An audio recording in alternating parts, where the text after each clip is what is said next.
Never before have we had greater face a complex, rapidly changing world. Think of it a moment. It is a world in which supersonic speeds are commonplace.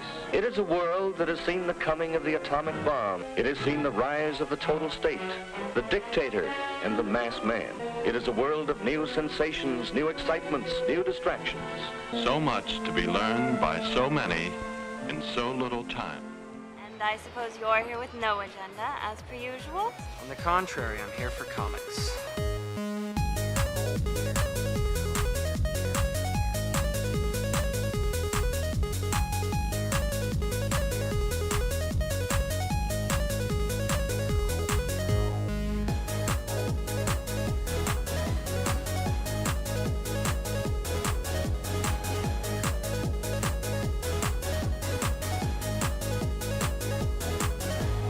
How's your comic book collection, Brody?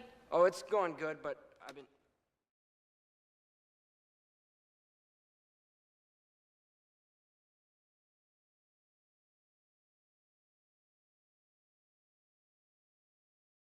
Because he's still Emperor Doom. Uh-oh, why are you not showing up? Oh, that's That's interesting. weird. Why are you not here? You should be here. My camera is here. Your camera is here. That's very odd, everybody. We are here. Don't know why Andrew's not coming through. That's very odd. Everything's going through. My correct webcam is selected, and I know you were able to see me on the back end. I can see you right now. I don't know why.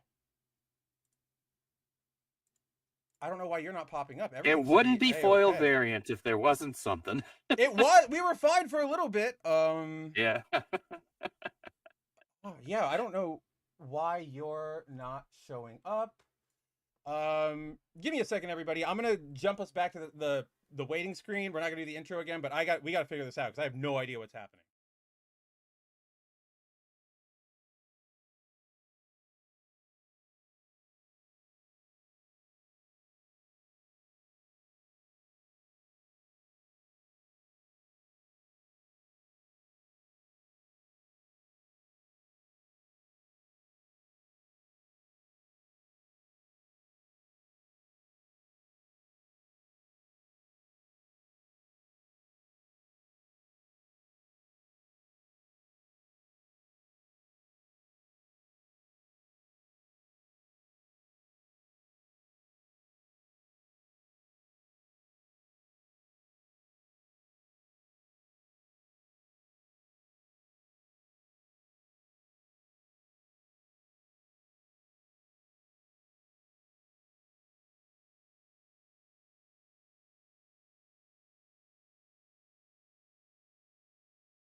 Fingers crossed. Let's see. All right. Fingers crossed. I can see you right now on the setup. I can see me on the setup. I'm watching the video over here. The YouTube, it has like a 30 crossed. second. Whoa, it worked. Fingers Look, crossed. Oh my God. There it is. We did it. Holy crap. There it is. We didn't lose it. We got everything working. That's actually kind of stunning that we actually pulled that off. It's almost miraculous, really. It's genuinely kind of miraculous. So, how's it going, everybody? Happy Wednesday to you all out there. Welcome to another episode of Foil Variant with me, your host, or your hosts, Andrew, Wolf, RIPPAVERSE, Doku Man, whatever you want to call him. Me, Spencer, Mav. We are here. We are back. We have more intellectually honest comic book talk for you guys this week.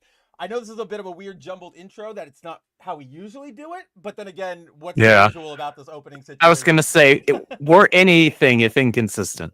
So, for those of you who have been around and have been waiting on us since the stream was supposed to start about 30 minutes ago, what happened is, as you may have seen, we went live. Andrew's camera just didn't show up. He wasn't showing up for you guys, but I could see him over here. Bunch of troubleshooting later. What it turns out, I don't know. I don't even know how this happened. The link Andrew and I were using to get into our room it didn't put us in our real room. It was putting us into like a phantom zone because I went into our other We got link. sent to the shadow realm. We kind of did because like I went to our other link and you weren't there, and then the second you got in there, boom. But the weird thing, guys, was like it was the same URL, same everything that we had used to get in here 900 times before. So completely out of, like, don't know where that came from. VDO's got to get their stuff together. But that aside, I got to turn my volume up. Me? Oh, I bet I know what it is. I bet it's Windows doing its stupid thing. Which, like, probably. They'll never solve. They just don't care anymore. There we go. That's probably better. But, all right. So, yes, with all that, guys, we are finally back. We are finally here to talk comics. Unfortunately, we did lose a vast majority of the chats that we had coming through because we use the third-party plugin so that we can pull them up. Good news is we still have them from the YouTube chat, so we will get to those in just a second. We can still say hi to all of y'all. But before we get into any of that, Andrew, how's your week been? How are you doing? How's it going? It's been a week, man. This past weekend, I was with some of my fellow RIPPAVERSE team members over in Belton, Texas for Bell County Comic Con, which is an absolute blast. We were there with the Iconic Comics guys. It was honestly best convention experience we had by far, like not even close. Everybody was so nice. Like all of the other vendors were nice. I got to meet the guy who did the designs and art for a lot of the Sega Genesis Sonic covers, Gregory Peters, as well as for the Sonic Saturday morning cartoons. And he was there, like they were just like he had a booth there. He had a bunch of original art. I purchased some. I got an original Supersonic piece from him and an original Shadow piece because those are two things that like I'd never seen out of him, right? Like because he just did Sonic and Tails, Robotnik, and all of those. Yeah, so that those were post. The era of our favorite. What's his name? Ron if Lim. you're about Ron Lim. I was going to say Ron Lim. You know I was going to say him. We just I wish I could slap you through the camera. But sadly I cannot. But he was a super nice guy. Just all the vendors were so nice. The people there were nice. Meeting the Iconic Comics like Soul Finder and the Common America crew and all of that. It was just an absolute blast, man. Like I got caught up on a bunch of Common America stuff that I was missing because I had their first two omnibuses. As well as, or Omnibuy, I don't whatever. know, actually. It's one of them. As well as like 6 of the individual volumes, but I didn't have the 2 most recent ones, so I didn't have 9 and 10. So I grabbed those. I got Common America Academy, which is like some spin-off stories, and I walked away with just like a ton of stuff, and it was awesome. It was just a really great time. We met most of the people that purchase stuff from us, and we found this to be the case at the last couple of cons we've gone to. Most of the people that wound up purchasing things from us had never heard of us before then, and so we just kind of like brand new eyes, fresh customers, and that was super cool to see people just get excited about indie comics. And because the nice thing about Bell County is you have some names there, but because like they had the Black Ranger and they had the Blue Ranger. No, Black Ranger. I love you, Walter Jones, but you don't. That's not a get anymore. Like that guy. And I speak from personal experience because I commented on it this year. I've been somebody who went like I started going to San Diego Comic-Con when I was like 8 years old, 1998, and then I stopped going around like 14 when my friend got married, and I was like, I'll go to that instead, and then it just got expensive and dumb, and I went, I don't care. Last 2 years, I've had work reasons to go, so I used to see him a lot, and he used to, in the early 2000s, late 2000s, he would have his own booth down in like the artist alley exhibitors section, and you go up, hey, shake your hand, all that normal stuff. Last year, he had a booth, and you know what? I don't know where he was in the years in between, but when I came back last year, he had a booth. It was attached to one of the big like distributors. So there's this like Universal distributor or something. They do a lot of like toy distribution for like everybody, like major thing. What I don't really know. Okay. We know comic books. We don't really know toys, but they have a big booth. I'm rapidly having to learn about toys. I know, right? I know. I have to I have to start collecting Marvel Legends now because I have to play Magic the Gathering, like those bastards.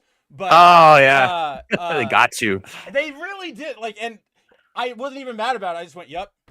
Like, okay, just doing that already. Just show me them. Just show me the price. Like, I know they're gonna go up. Show me that already. Like, but so he had a booth. His booth was attached to one of those, right? Like, it was a big toy distributor who was doing a bunch of exclusives. So they had big lines, and then people would be like, "Oh, hey, it's the Black Ranger," and they'd take a photo.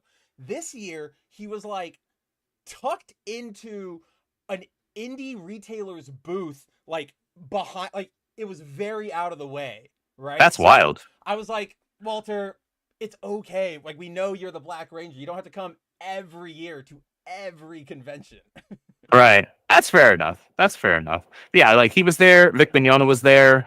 And some other voice actors and talent as well. But for the most part, it was a lot of like more mom and pop indie creators, which was really cool. Really cool to see. Yeah. And it was a busy con. Like, we didn't know what to expect, but we were, in terms of net, we were more than profitable like halfway through the first day. I'm sure you guys were. And we were just like, wow, this is great. Especially considering there's very little travel overhead for you guys. Like, you got to just drive over a couple hours. It was a 3-hour drive. Yeah, right. Like that's even as like, okay, if I had like one of my writers for Bounding, I was like, you need to drive 3 hours to go do this thing. Even I would be like, I don't even know if I should. Like, I would reimburse them, but I'm like, it's 3 hours. Like, that part of me, right? Like, there's that part of my soul where it's like, what? But then that part of me that says, this is your money goes, oh yeah, give you your money. Yeah, for sure. Yeah, it was great. I also managed to get the both actually covers for the Common America manga adaptation that they released. Gaiden, right? Alpha, whatever it is. Yeah. Gaiden is I know they've already gone the anime route where there's like 900 different titles for things, and I just they really have, and that's why it's so popular in Japan. I know.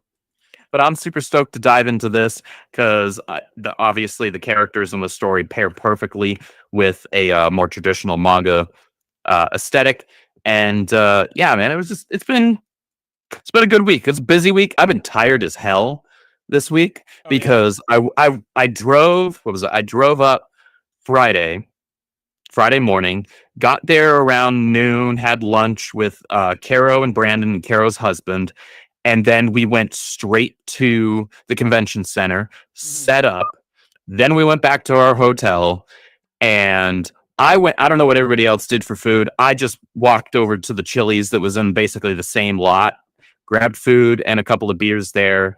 And then the next day onward, it was just like all day working the con, and then teardown on Sunday. And then immediately after teardown, I just went back to the hotel, took a quick shower, and then drove home. So, and then I was back to work the next day. So it was just like a lot of just go, but it was fun. And it's always super rewarding, both getting to see the fans of ours that are longtime Rippaverse fans and come out to see us and to say hi, get autographs, things like that. but then getting to meet and have the opportunity to make new fans of people that we're not already familiar with, that's very special. And that's something that we get to do at conventions that you don't have the same opportunity online. And that's the main reason why we do the convention circuit right now, is because that gets us the opportunity to meet new people that don't already know who we are, and they're walking by and they'll see a Kanan White cover or a Joe Bennett cover, right? And they're like, what the heck is that? Right? Because it's eye catching, and we get to make a new fan. And that's very special.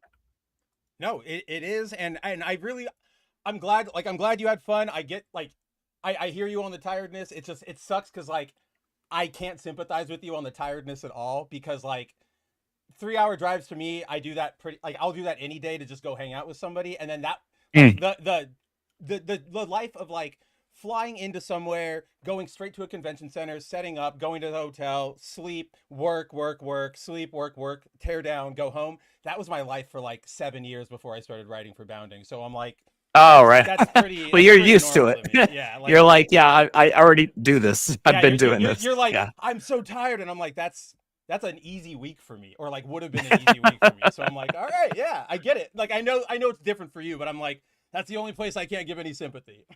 Fair enough. But yes, Comic-Con aside, we are back in the saddle. We have a regular run of Wednesday comics to get through. Some pretty good, or actually, I don't know why I set it up like that. Most of them pretty damn good. I don't think there's really been. And then Amazing Spider-Man. Then there's Amazing Spider-Man, which we'll finally catch up with tonight, guys. Why the heck? We will. Not, right? It's been, I think, a handful of issues since we talked about it, because we didn't really care. It's only been the last one, right? Really? We talked about. We did talk about the issue with when Black Cat showed up. Yeah. Well, Black Cat and the Hellgate, that first issue. We talked about that. Didn't talk about the last one. We'll probably update you here. And we were both annoyed that John Romita Jr. was back on the book. We were like, he's still there. Just put him on anybody else, man. Fine. Yeah, man. Give me something else. Give me something different, please, for the love of God. Cage book. He feels like he would be good for a good Luke Cage. There you go. Character. I don't care what it is. Anything that isn't Spider-Man. I'm completely tired of seeing him there. But yeah, I don't need to see him there anymore. Before we get into any of that, let's say hello to everybody who has showed up so far. We have Zero Dozer saying, all my homies hate Paul. Yes, they do. Absolutely. And as you guys can probably see from the thumbnail, or if you've been online at all this week, we have a very breaking, or not even breaking anymore because it's Thursday, but a very major development coming down the pipe, courtesy of Al Ewing and Carlos Gomez over in All-New Venom. We'll definitely be getting to that. It's probably going to be the biggest one of the week, I would probably say. I don't know how the show's going to play out with how good everything is, because again, everything's been good, guys. You'll see. We'll get into it.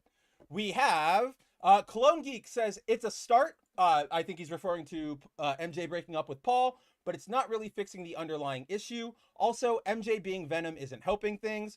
Well, I think both of us here would disagree with you on that last bit. I think I've been a really big fan of Venom, or Venom MJ as Venom, whatever you want to call them these days. I've really been liking what they've been doing with her. There is a big problem in general with comics where you see a supporting character or just a minor character will, after 40, 30 years, they'll try to scoop them up and make them superpowered or do something with them, right? Yeah. We've seen it. It does get That's a general issue. Right now, it's cards were dealt, right? Exactly. I'll take MJ as Venom over MJ as Jackpot 8 days of the week, right? 1,000%. To me, I think what also helps this is that we all know, guys, that this is not a permanent. There's no way they would ever do this. This isn't any more permanent than Eddie Brock's Carnage being permanent. It's not going to be a permanent thing. Right. I personally, I would be very impressed, and I'd kind of be in to see oh, you made MJ Venom permanently. I don't know how I'd feel about it, but I'd be like, all right, that's a roll of the die that we're just going with now. But they're not going to do it. And this is the least they're not, or the most they're not going to do it that you probably can get outside of Lois Lane is Batman. What happened? It's we all know Right. that that's going to be like a one shot, like one issue thing, something. So Yeah, she's not going to be Venom even as long as like some of the shortest run people is Venom, right? Like she's not going to be like Lee. She's not going to yeah, she's be not going to be like Lee or Gargan. well, Certainly not. Gargan was Venom for a long time. Well, yeah, he was Venom for like 5 years, Yeah, or something like that, right? But She's not going to be. Lee was literally Venom for like 4 issues before everybody realized like, oh, nobody likes him, and then they gave it back to Eddie. Yeah. But not as long as Flash was. No. It's just because it reads like it's intended to be a temporary thing. This is a temporary partnership. They're figuring it out.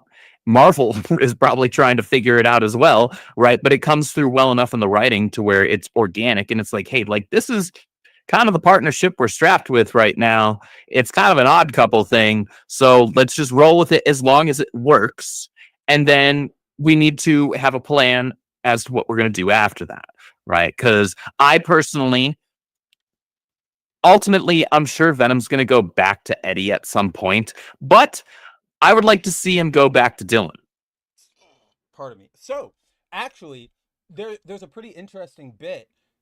What's his name? Jordan White, the current editor of Venom. He does a weekly interview series with AIPT Comics on or I guess it's not weekly, it's monthly. Like it happens after every Venom issue. Like he'll answer fan questions or run fan surveys. It's a really cool like fan interaction thing. But for this most recent issue yesterday, a fan asked him like he asked him some big long question about like the eventuality and like where does Eddie stand now, and it all of this playing with all the cosmic Eddie stuff. And Jordan basically broke it down. He's like, there's a lot of things to hit here, but I think the basic answer you're asking, or the basic question you're asking, is what happens if there's not a King in Black? And I was like, what? Wait a minute. And he's like, now think about that. Is there a King in Black right now? I won't say anymore. And I'm like, oh my God, like that's a good point. I don't actually know where any of that is. So yeah, we could be, I'm pretty sure whatever happens here is going to be majorly upheavaled by Null coming back in like a month or two, which is going to be stupid anyway. But I really like this book so far. For what we've gotten so far, I'm really, really enjoying this book. I love it. All-New Venom is one of my favorite books. It really I look is. forward to it more than most books each month. It's definitely at the top of my stack right now. Let's see. We also have freaking Punk saying, what's up? Hail, amigos. Hail to you, Punk. Always a pleasure to have you. Subhuman is here, says, if I told you I bought John Byrne's entire run of Action Comics, Superman, and the Man of Steel miniseries, what would you say? I would say you probably just spent a lot of money. I was personally going to say, like, dude, can you not, like, can I borrow some, like, $50,000, or not even borrow? You can clearly, can I just have $50,000? That would be an insane amount. A loan that I have zero intent on paying back. Unless you're doing the cheeky thing, and I see you, Subhuman, where you're like, I did buy all of it in digital, and I'm going to, like, now I'm going to reach through the computer, and I'm going to slap you. Let's see. Clone Geek also has a comment. He says, I'm bothered that New History of the DCU #3 got delayed again because I want to see how it explains Kara's resurrection. Also want to know how it explains Ted Kord's as well. I didn't hear that it got delayed. That kind of doesn't surprise me. I thought it was monthly, right? I don't think he's saying it wasn't supposed to come out this week. I think he's saying it just like in general got delayed. I haven't seen that, but okay. I'd believe it just I'll have to take a look. Just because that is a book that is it's thick, right? Like those it's like a 30-page book, and the artist usually, like last issue you had like 2, the first one you had 1, but it's a big load for an artist, especially when, remember, they're drawing essentially because it's a lot of compilation. Yeah, exactly. It's a lot going on. There's no, I don't want to. This is not to diminish anybody's work, but as an artist and as people who enjoy comics, we all know this, right? Like an artist will get a page that says like walking into a room, talking to one other person, falls into a cloud of smoke or whatever, and they'll go, "Thank God, I don't have to draw that much. I can draw this page in a day and a half." And Yeah. that's not, they don't get that luxury here because they got to make sure No. everything is super detailed. Everything is, and that's the other thing, guys. That book has to be like, it has to go through so much editorial because Yeah. they're saying this is it now. Like, this is our new history, and they haven't done one since like, oh my god, I don't even know at this point. Like a long, probably right before New 52 or like right after it. But so, you know, dedicated artists having to do a lot of work, Wade having to do a lot of research, these editors having to sit down and double check everything. I get it. It sucks. But yeah, we, as Clone Geek says, next issue we do get things like Kara's resurrection, Ted Kord's resurrection. I'm guessing, honestly, for Ted Kord at least, I bet you, Clone Geek, they're gonna retcon him into being part of the Brightest Day revivals, right? Remember when like the White Lantern brought back, Yeah. like it brought back like John and Thawne and Here's Maxwell the Lord and stuff. So that's one of those things where you kind of just gotta. We've been saying this a lot with the big two. Sometimes you just kind of play with the cards that you're dealt, and especially when you're dealing with DC and you have a status quo of everything happened, and you're asking a writer, even as good a writer as Mark Waid and as knowledgeable a writer as Mark Waid, to like, hey, make sense of everything. There are going to inevitably, literally inevitably, as in anyone was going to have to do this at some point. They're going to have to like fudge or flub or like kind of like, all right, like this kind of fits like, here. It works enough. It's not a perfect fit, right? But you know, it's not like, so you know, the shape game, I feel like right? We ran into that. Wait, what did you just bring up? It's like the shape game when you're when you're a little kid, right? And you're like, well, okay, so maybe if I smack this piece hard enough, it's gonna go in. Right, it'll fit in the hole. That's kind of what Mark Waid's inevitably having to do with some of this stuff in the new history of the DCU, because some of it just on paper would not work otherwise. No, because of all the continuity changes that we've had. They all run up against each other. It gets too damn confusing. So, I mean, I'm enjoying the book so far. I hear you, Clone Geek. It's always a bummer when we get books delayed. I think I've had my like delay, for lack of a better term, guys, my delay cherry re-popped for getting back into comics, like with this round with Andrew, with Wolverine's Revenge. That thing already like, I kind of like, I hate to admit it, but like I lost interest at issue 4 because it took forever to come out, and then I was just like, all right, yeah, sure. And then we finished it, and we were like, hey, you know, it's more Greg Capullo art, so like I'm excited about that, even though he has me blocked on Twitter for no reason that I could think of. Who knows? But as far as the story goes, yeah, just neither of us really cared at that point because it got delayed like 3 months. And it became less about like, oh boy, we have a new issue, and it was like, well, we've got our issue.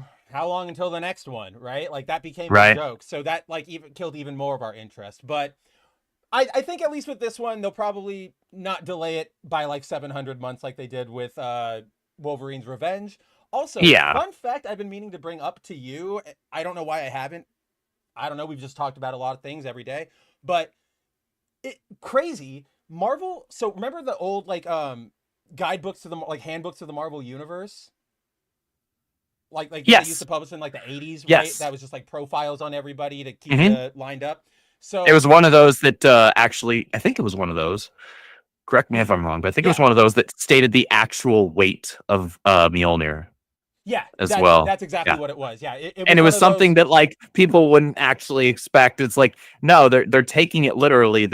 Its literal weight isn't actually that much. It's just it has a magical property to it, to where only if you are worthy you may pick it up. Which is why when you get smacked by it, if you're not worthy, that's why it hurts so much. It hurts like a bitch. The weight, like it's great. But I found out that in like 2000, either like 15 or like 2009, like pretty relatively recently, Marvel did their own new history of the Marvel Universe. Like that's literally what it's called. And it was a breakdown of Marvel history from the beginning to whatever era was current. I think that was right after all new, so it must have been like 2014.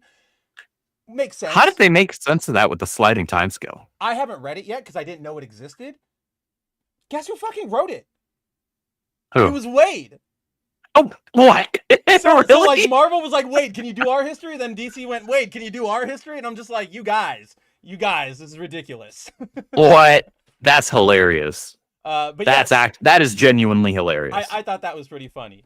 Let's see. Now that I think we are caught back up, we can start actually bringing you guys in. Let's see. We have Tehillim in the house with a message for the Rippaverse saying, I will be getting the Rippaverse Omnibus plus Nerdrotic's book plus Flash's books, which is Appreciate that.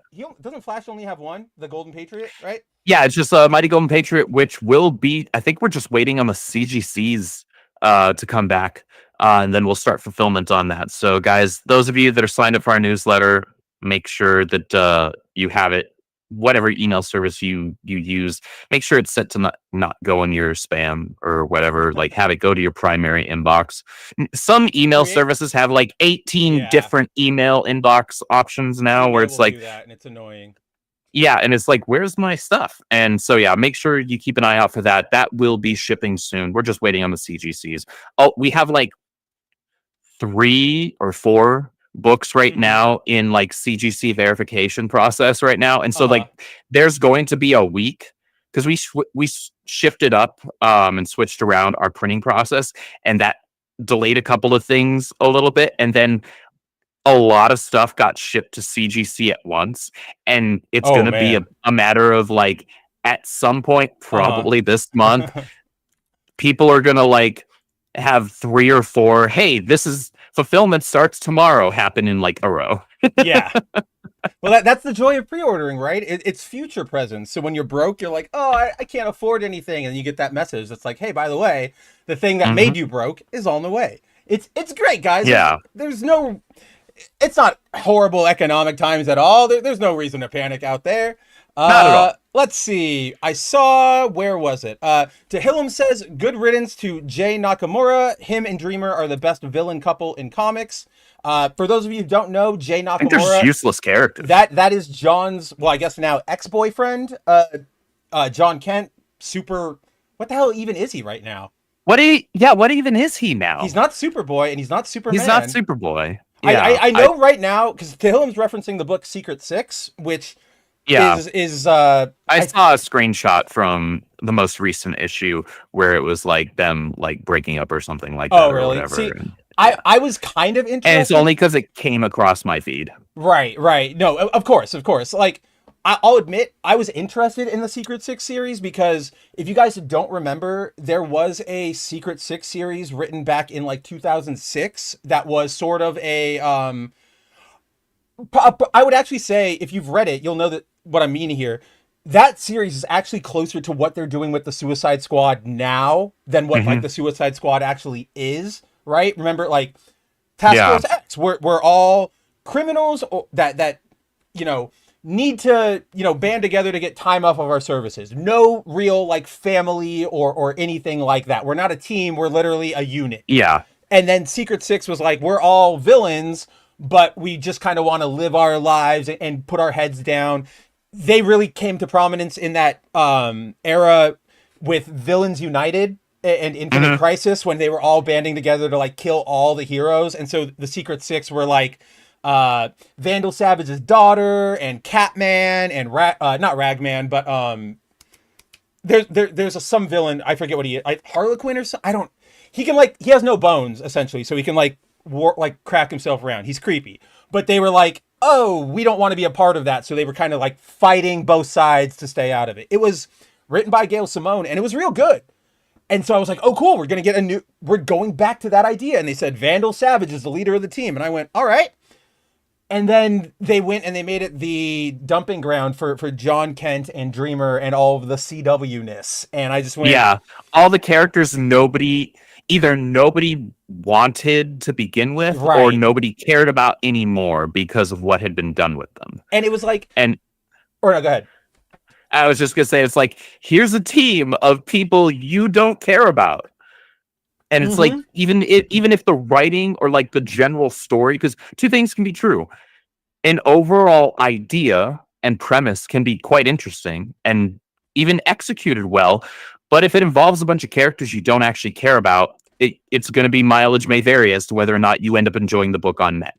And like, to prove your point, I did read that first issue because I like John gets this sort of Superboy-y Prime type armor. Like, it's just this big bulky battle suit, and I liked it. And there was this like hint of an arc where it was like John is willingly being like, he's breaking bad, but he doesn't necessarily realize it. And I was like, oh, yeah, that could be an interesting thing. But then it was like you throw him in with Jay and Amanda Waller and Dreamer, and I just go, I don't care about any of these. I'll see you, John, later on, like when they eventually retcon you back into a Super Son, right? Yeah. Oh, please. Yeah. Like Clone Geek says, they really got to stop trying to make adult John a thing. They really we talked about this. What was it, last week? I think last week, because I think it was last week. He's due to be on the next cover of DC History of the DC Universe, Clone Geek. So Dan Moore is doing those alternate covers or the variant covers that are like one big hero from that era. So first one was the classic like 1940s Wonder Woman. Then last issue was our like 1980s, 90s Batman, like the one we all know. Yeah.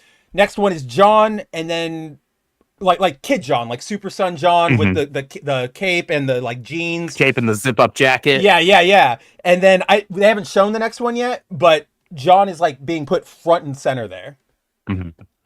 I think, what was it, last week we said, just even if you kind of got to BS it, man, just like say that there were two different Johns when you did the time thing and they swapped, like Kid John is still out there somewhere, just fix it. Yeah, you give me a BS reason, fine, as long as I get my John back and I can have that like that dynamic that he had, not just with Damian, which was fantastic, because it was kind of the odd couple besties, right? Well, it was the younger version of their dads, which was fantastic. And it worked so well. It made me like Damian, right? Because there was just enough that John managed to like soften Damian just like 1% to where it's like you're growing, and John as well on the other side of that got like 1% more of an edge, right? And so they were like starting to, in the very early stages of balancing each other, and that was super cool. It was great writing. God bless Peter J. Tomasi. But then we lost that. But he also had the great relationship and interaction and dynamic with his parents. It was just so cool to see, and they throw it out so fast. And now like John's interaction with his parents and the rest of like the super family is just kind of bleh. Well, I mean, he doesn't even have one. He's over with the Secret Six right now. Like, they keep shunting him like away nothing. For all the best. And here's the thing: when he does interact with the super family, or that's what they're called nowadays, with the super family, there are some really good moments, even though they're few and far between. Even with this grown-up John, I'm sure we've all seen, or you guys have all seen the page on social media or somewhere out there, but at the beginning of whatever the most the super core run era of Action Comics, I forget who wrote that. It's somebody good. Like, it's not somebody bad, so you know you're in for a good time. Is it Adams? I don't remember who it is. Anyway, was it Adams? Or was it? Because Williamson is on Superman. But it's not like this one, like this run. Oh, I guess maybe it is still. No, Williamson. the Superman core thing was that is the current run. Right. Is it not? No, it is. Okay. There is. I can't, because there's this run and then there was the run right before this, like Williamson's, because Williamson's is only like 20 issues in. So there's whatever. Oh, okay. It wasn't Superman. It was Action Comics. That's what the fuck it was.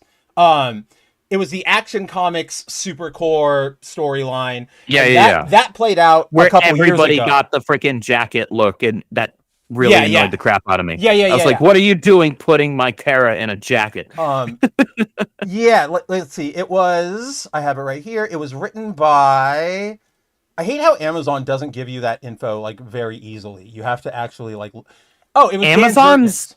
Dan Jurgens and PKJ. That's who wrote this. Okay. This arc. So this was Action Comics from like. Let's see. Oh, Dan Mora's signature is on the cover here for 2022. So this must have been 2019, 2018, 2022, around there, whenever. But if you guys remember, there's that scene where in like the first issue, it's sort of, setting the stage for what this run's going to be. And all the super family are kind of hanging out, and, Keenan's coming over and Kara's coming over, and they're meeting the new like adopted kids, and John is there. And I can't remember the last time we saw them. What was it? We saw them right before All In. I didn't realize we didn't. Yeah. Now they're just gone. That's a good point. I didn't realize that. And we've been dealing with Supercore stuff with like Lex and Mercy and everything. That's really they're just good. Mercy, who went from having one distinct look in Superman, and no, that wasn't Mercy. That wasn't Mercy. That was Lena. That was Lena Luthor. No, oh, you're right. Yeah. Mercy's got the big robot arm. That was cool. Yeah, like the Lena Buster Cannon. Yeah, Lena had one look in Superman, and in the same month in the Supergirl book, she looked completely different. I feel like there might have been a scheduling snafu, because I think there's like a Superman issue or whatever, like the one right after that Supergirl where we get the new Lena.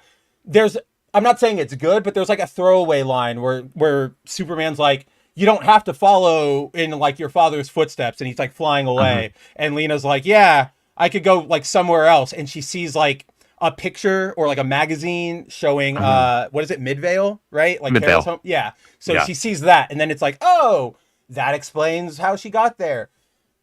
If they'd have said that before, you and I probably would have been like, oh, okay, her look is still stupid, but at least you addressed it. Yeah, the look is still bad, but at least continuity-wise. Timeline-wise, continuity-wise, it's like, all right, like, at least it makes sense. It still looks bad. Her look was fine before. It wasn't the most amazing design in the world, but it was okay. Yeah, her original design, it was generic little blonde white girl with 3 Brainiac dots, which okay, admittedly, that is not an exciting design. No, it's not. It would have made more sense to have her have red hair, or just green skin, or any but you didn't. It was Lex. That's fine. So we get the inclination to give her a more distinct look. And honestly, I would say that taking her from the main books and trying to make her like a Supergirl supporting character, probably a smarter move. No, Sophie the idea of doing that. Yeah, Sophie just didn't handle the look Sophie is just bad. The execution the looks bad. The execution and the writing is bad, but that's a whole thing that I'm sure we'll touch back on if we ever talk about Supergirl again. I'm sure there's no way we never will. But to your point, Clone Geek, they really need to stop making adult John a thing. It's very much gotten to the point where John is not to the same level because he's not as popular, but it's almost growing into DC's own Mary Jane and Spider-Man, right? Like, okay, you did this. Nobody really liked it. You've clearly... You're running on fumes. No, you're not even running on fumes. Like, the idea is empty. Like, there's nothing left to do with adult John. You're just doubling down and tripling down on an idea that has no, momentum behind it. Right. But all the while, all the fans and even your writers and even your artists like Dan Mora and Wade on New History are going, Kid John. We're gonna center Kid John. Just like in JMS's Spider-Man story from last week, where he has that awesome... Just that amazing line here. I'm going to pull it up just because. Do it. I loved this. So from here, I think we can start jumping into comics, and we will start with this little fun one that I wanted to show real quick. What you got? That John. That's literally the John. That's the pose too. That Mora draws him in on that cover. Yeah, this, man. This book was outselling most of the rest of DC's line at the time. It was so good. This was the book. This book was so good that it's even one of those ones that I will recommend to people, even if it's just I want to get into I want to get into comics. What do I read? Right. I just want to get into comics. I don't necessarily you don't actually. That's how good Peter J. Tomasi is. You don't actually need to know a bunch of continuity beyond. Damian Wayne is Bruce Wayne's son, and John Kent is Clark's Superman's son. And even That's if you literally don't know all that, you need to know. they introduced that in the first like page. Done. Like there's nothing complicated. It's just like, Yeah. that's Batman's kid, Superman's kid. Easy. It's almost like the Silver Age, right? Like I could see this being like Superboy and Batboy. Like that was the next book, and you have Superboy, help me! I'm being attacked by, a flying gorilla. Not now, Batboy. I have to destroy this young student's science project. Like, it would have been books like that, right? Like, I could absolutely see that back That then. would have been Golden Age freaking DC for sure. I kind of like this comparison. Tehillim says Super Sons was the American manga of DC. And I could kind of get behind that in the sense that it was not like Andrew was saying, like it didn't require a lot of continuity. You could really hop in, hop out. It was very slice of lifey almost, if you will. Not in the sense of it like did have some slice of life. Well, not in the sense of like we're just hanging out at home, much. right? But like slice of life can also involve not just like everyday activities where, oh, Andrew, we're going to the coffee shop. Andrew, we're going to go to the park. It could be just like the interactions between people. And that's so you had Damian and John going out on these wild adventures. They went to Apocalypse. They went to all these places, but it was still slice of lifey because it was like you would have that adventure and then next, 2 issues, we'd find them again at home. And it's like, what are we doing today? And it's like, well, I got to go to Damian's birthday party, and you go there, and the Riddler, blah blah blah blah blah blah. So yeah, I could definitely get behind it there. But let's see. Yeah, let's get into some comic books. Let's do it. Yeah, let's just. I'm gonna quick hit this one real quick, guys, because in case you guys didn't read, so I talked about this book a little while ago, especially when we had those stream of or that run of Mav solo streams here on Foil Variant when Andrew was running around the convention circuit. We J. Michael Straczynski, he came back this year to Marvel. You guys might remember he wrote Spider-Man for a very long time. My favorite Spider-Man run. It's it's got like the Moreland stuff, and okay, I don't necessarily love it for that, but that's just the thing you might remember from it. But, that's probably the most standout thing. Yeah, like the most memorable thing, unfortunately. So, well, it's that one, the 9/11 issue, and also the amazing 2-issue unfolding of Aunt May finding Peter's identity. And she like he's asleep at home. She walks in, he's in his suit, and it was awesome because Marvel did this thing, guys, where for like a month gimmick, it was "Nuff said," Stan Lee's old catchphrase, and it was basically there was a one shot for every book that was out not a one shot that month. Every issue of the books, no text, rather no dialogue. So you had the issue before Nuff said month. It ends with that shocking like Aunt May sees Peter on the couch in his suit. The next issue is just silent, and it's just following her as she's like coming to terms with it all. And it's so damn good. Yeah. Like it's really good. Super impactful. Very much so. And that's why they decided to get rid of it. But that's what JMS wrote before. They brought him back this year for a series of one-shots, which I found this really interesting, Andrew. So you've seen the one-shots, at least probably on the solicits, right? Like Nick Fury versus Fing Fang Foom, Rocket Raccoon versus Doctor Doom. These kind of like random team-ups. I've read them all. They're all really, really, really good, and I would highly recommend all of them. Are they? No, like they are fantastic. Like very, like they're awesome. To the point where I went to go like buy you each issue, but they're like out of like 3 of them. So I was like, I'm just gonna wait for the trade because like people need to read these books. But the interesting bit, I learned that apparently this was like they're collecting all 6 or 7, 5, whatever issues of this JMS thing into a Marvel graphic novel. And like that's what it's supposed to like. It was supposed to be collected, like that's what it was intended for. But then they just broke it.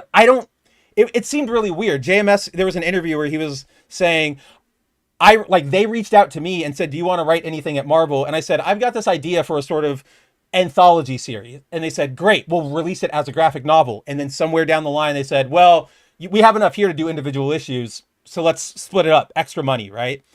Either way, of course. Right, like it's Marvel, guy. I mean, do we have to talk about the JSC covers again?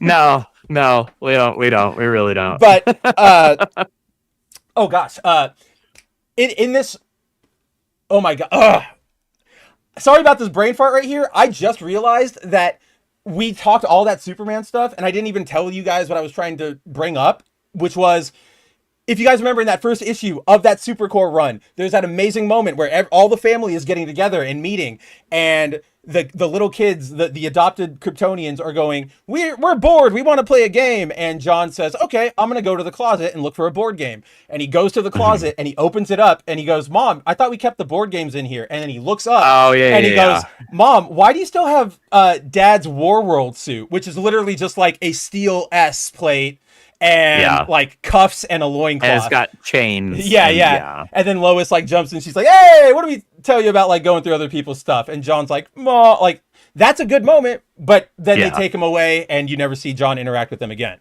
Back here, JMS closing out this run of one-shots with just an amazing story centered around his boy, Spider-Man. Spider-Man versus the Sinister 16. Great little story that sees Spider-Man and MJ, or rather Peter and MJ, go, they're going on a date, but they go to a restaurant that's supposed to be closed and exclusive. Peter steals an invite that came in for Tony Stark, but it turns out that there are 8 other couples there. And so they get Thor and She-Hulk show up, Doctor Strange and Clea, Dr. Octopus and just like a childhood friend who no romance there. He's literally just like, you're in town, I'm going to take you out for like a good night. Which is like this great scene here where the Oct just walks in and then they like catch each other's like eyes and they're like, oh, right. it's you.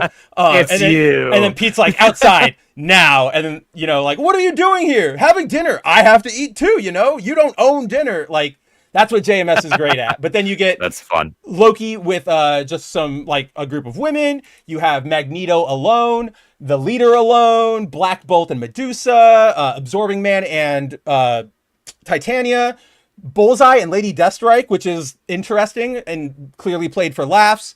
Squirrel Girl and Tippy Toe, Mystique and Destiny, Luke Cage and Jessica, Kingpin and Typhoid Mary, who have been a couple for a long time now. Off of Chip Zdarsky's run, and then randomly just like the Owl, Claw, and Grey Gargoyle. And so they all got invitations, so they all just come to have dinner. Oh, and Eddie Brock did as well, so Venom's also in the house. And, you know, everything is sort of going off fine, and everybody's enjoying, and the chef is treating them all respectfully, but we learn that the reason these specific groups got invited is because he's trying to commit insurance fraud. So he invited the specific groups, like all these people who would most likely get pissed at each other and just start fighting and start ruining his restaurant so that he can take the money and then he and his wife can start a new life. But what a freaking prick. But unfortunately for him, like everything kind of goes well. Like Kingpin gets wine spilled on him. Doctor Strange catches it. So nothing goes wrong, right? And everybody's like, yay, that was great. Nobody is fighting. Everybody is just having a great time. They make it all the way to dessert. Even Peter and Otto are able to do the little like, I got you, man, from across the room. And it's all going great. And so he's like, it's not going to happen. But then Eddie Brock, being Eddie Brock, is like watching cat videos on his phone, eating food, laughs, food flies out of his mouth at the Owl. And then it all just goes, and then it all pops off, and then it all starts. No, that's what does it. Then we all go, and everybody, it's a time now, so everybody's fighting, and it gets pretty great. But after everything, you know, comes to an end, it all resolves. Unfortunately, while the plan is successful for the restaurateur, Jen's super hearing, she overheard them talking about their plan. So she's like, I got to take one of you in.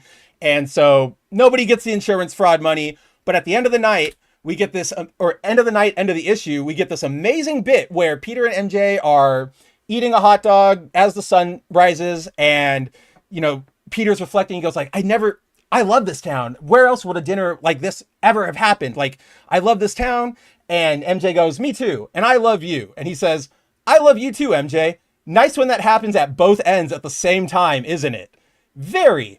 And then they sigh, and that's the end of it. And I'm like, that's very clearly, like, JMS knows that this is what everybody wants. We don't want them broken up. Everybody knows that that's what everybody wants. All of the writers at Marvel, like even the mediocre ones, knows that that's what the fans want. All of them.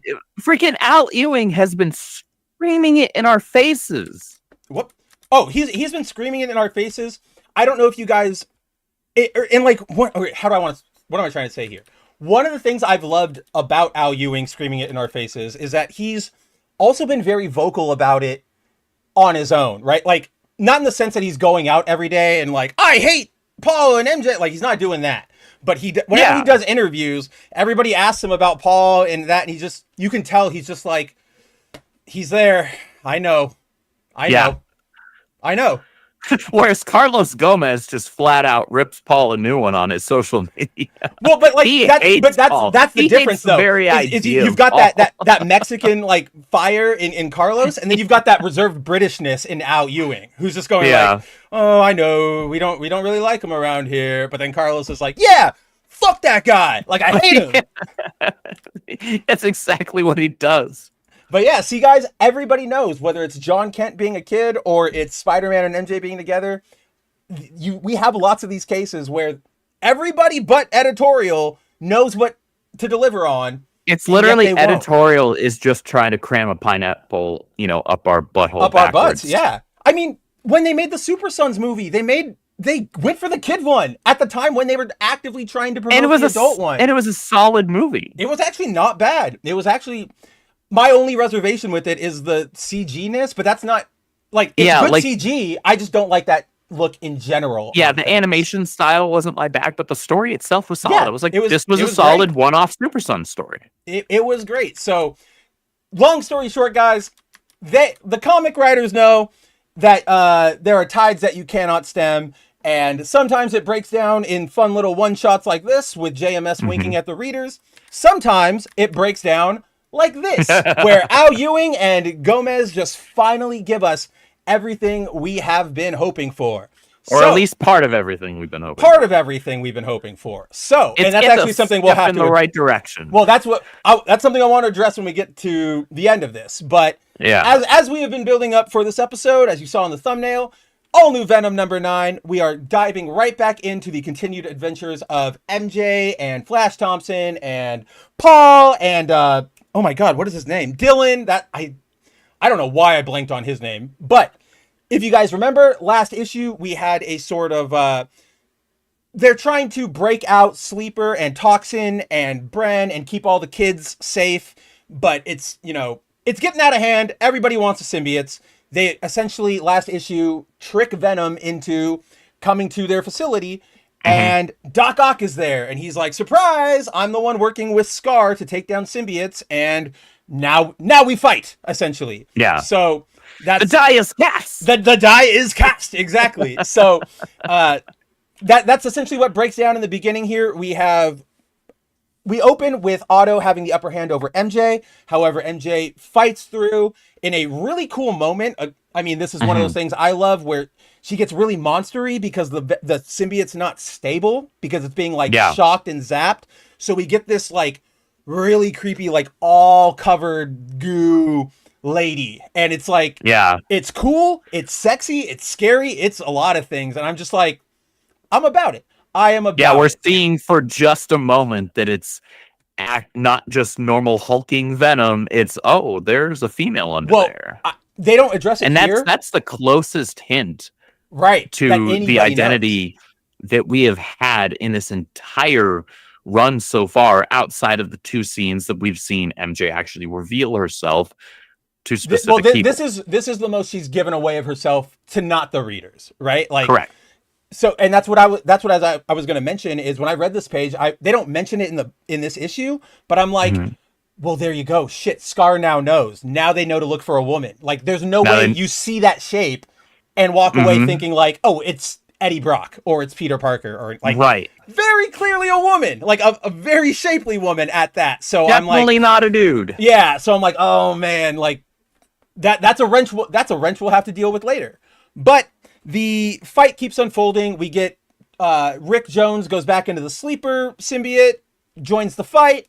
We get a cool little like fear gas sort of moment where I liked this because I it plays off of what we had in the last issue, where Otto was very adamantly and vehemently against like learning the secret identity of Spider-Man, because he has this whole complex now, I guess, where like everything goes south for him every time he finds out Spider-Man's true secret identity. Well, it's that because what am I trying to say?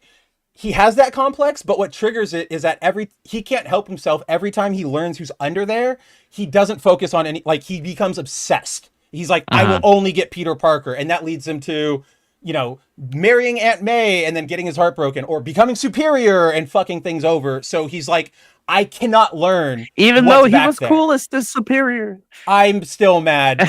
Remember, he sold his identity to Mephisto. Like, oh my God. That's stupid. Like, even made the same damn mistake. The same thing, like with what's her name? Maria, right? The short woman. Like, don't do this. Like, we can work past this. Like, I love you. Don't go back to the man you are. And I'm like, come on, what are we doing? What are we doing here? What are we doing here? But yes, so we get Sleeper is kind of just shooting out like a hallucinogen that works with your. He's basically Scarecrow. It's basically fear gas. Yeah, he's basically fear gas. That's what Doc is seeing here. He starts freaking out, and it gives everybody enough cover to get out of the lab. So Sleeper and Rick and MJ, they start heading towards the rest of the symbiotes.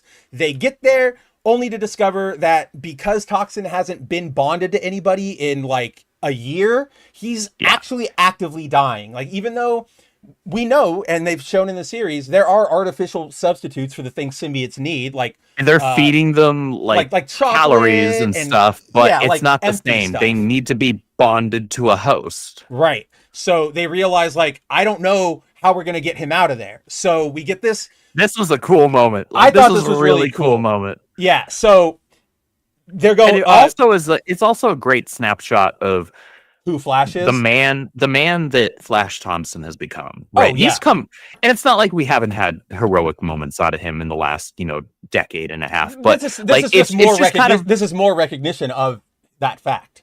Yeah, it's just another reminder that, like, Flash Thompson started out as a bully of Peter Parker's, right? He was a dick. He was a prick. He was your typical jock. He's the first line in all of Spider-Man history, and it's him saying, forget that, bookworm, right? Like, which back then, that was basically, like, cyberbullying Peter to kill himself, right? Like, back in the 60s, that's what that was. I mean, remember, and Peter Parker's school shooter. Yeah, exactly. And to have that context of where he started and him be where he is now, like, to the point where he's trying to protect not just humans, but he's also protecting symbiotes in this whole deal that he made, right, with Scar. And now, he's like, you know what? Because what he does here is actually dangerous. It's super dangerous for both himself and for Toxin, the symbiote. Like, and this is another thing that requires you understanding both the character of Flash Thompson as well as just how symbiotes work. He has to very deliberately, and he kind of tells here, because there's really no way to show it. Al Ewing has to do some telling here. He says that he's like suppressing the anti-venom symbiote down to just like the cellular level. I will correct you here, because it's something I had to double take with. So you say there's no real visual way to show it. Now there is, and I know it's the like symbiote retracting, and I know you'll probably go like, but everybody does that. Like, everybody retracts. That's not new. The giveaway to how like severe this is in that last panel down there. Flash doesn't have his legs now but in that art it just looks like he's kneeling. So it doesn't really sell the gravity of it. I noticed that it was his stubs. Okay, then I noticed that it was his stubs. Yeah. But to me, I saw it first. I went, oh, he's kneeling. Okay. Then I went, wait a second. He doesn't have legs, and I had to go back for it. Yeah. But yeah, guys, essentially what's happening here is with Toxin dying, Flash goes, all right, there's one way we can get him out of here. And then to what you were saying, Andrew, with how far he's come, remember, like, he went into the military. He was a good, like, dedicated military man, and now we have him actively, like, disobeying orders to help what is classified by the wider world and government as the bad guys, right? Like Yeah. the symbiotes. And so This giant is leap like for Flash. This is not too dissimilar to Captain America, like disobeying direct orders because the orders go that get the he was Howling given, Commandos. was something that's actually, what he's choosing over orders is what's right. Right, exactly. And you see that here with Flash because he says, I'm going to take all the anti-venom into me, and that'll allow me just enough of myself out there that isn't infected by anti-venom that I can bond with Toxin. And so now we get I kind of like it, and I kind of like... It's kind of dope. I like that Ewing and Gomez remembered this bit because Flash here, once he bonds, he says, let's hope my personal style isn't too obvious. And I went, thank you for remembering that the symbiote form is dependent on like what you're bonding on the host. Right. Yep. So you will always on the host. You will always get like when Flash, no matter who if it's Toxin, if it's Carnage, if it's Siren, right? Or Scream, that's what I'm thinking. Like if it's Scream, he's going to look like a military thing. We don't even need to think that hard. Just look at Anti-Venom. Agent Venom and Agent Anti-Venom. It's literally just palette swaps of each other. Well, right? and then to take that comparison and add to it, look at Eddie wearing the exact same symbiotes. They're giant, they're monstrous, completely different, giant mouths, and they have a lot of the spider influence because of Eddie's obsession with like, that should have been me, like I should have been the reporter, right? Flash has that kind of, but it's more like tactical, like goggly sort of thing. Yeah, and he keeps that with Anti-Venom, Agent Anti-Venom, and I just love Flash's Venom. He's one of my favorite.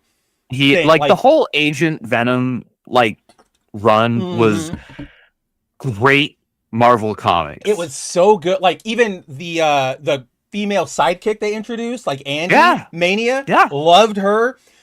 I was taken immediately when I opened that first issue, and there's like Flash is on his mission and he's fighting or whatever, and he gets like cornered. And then he like the symbiote like drops out from like behind him while he's like talking to the guys, and it just gets a bunch of guns.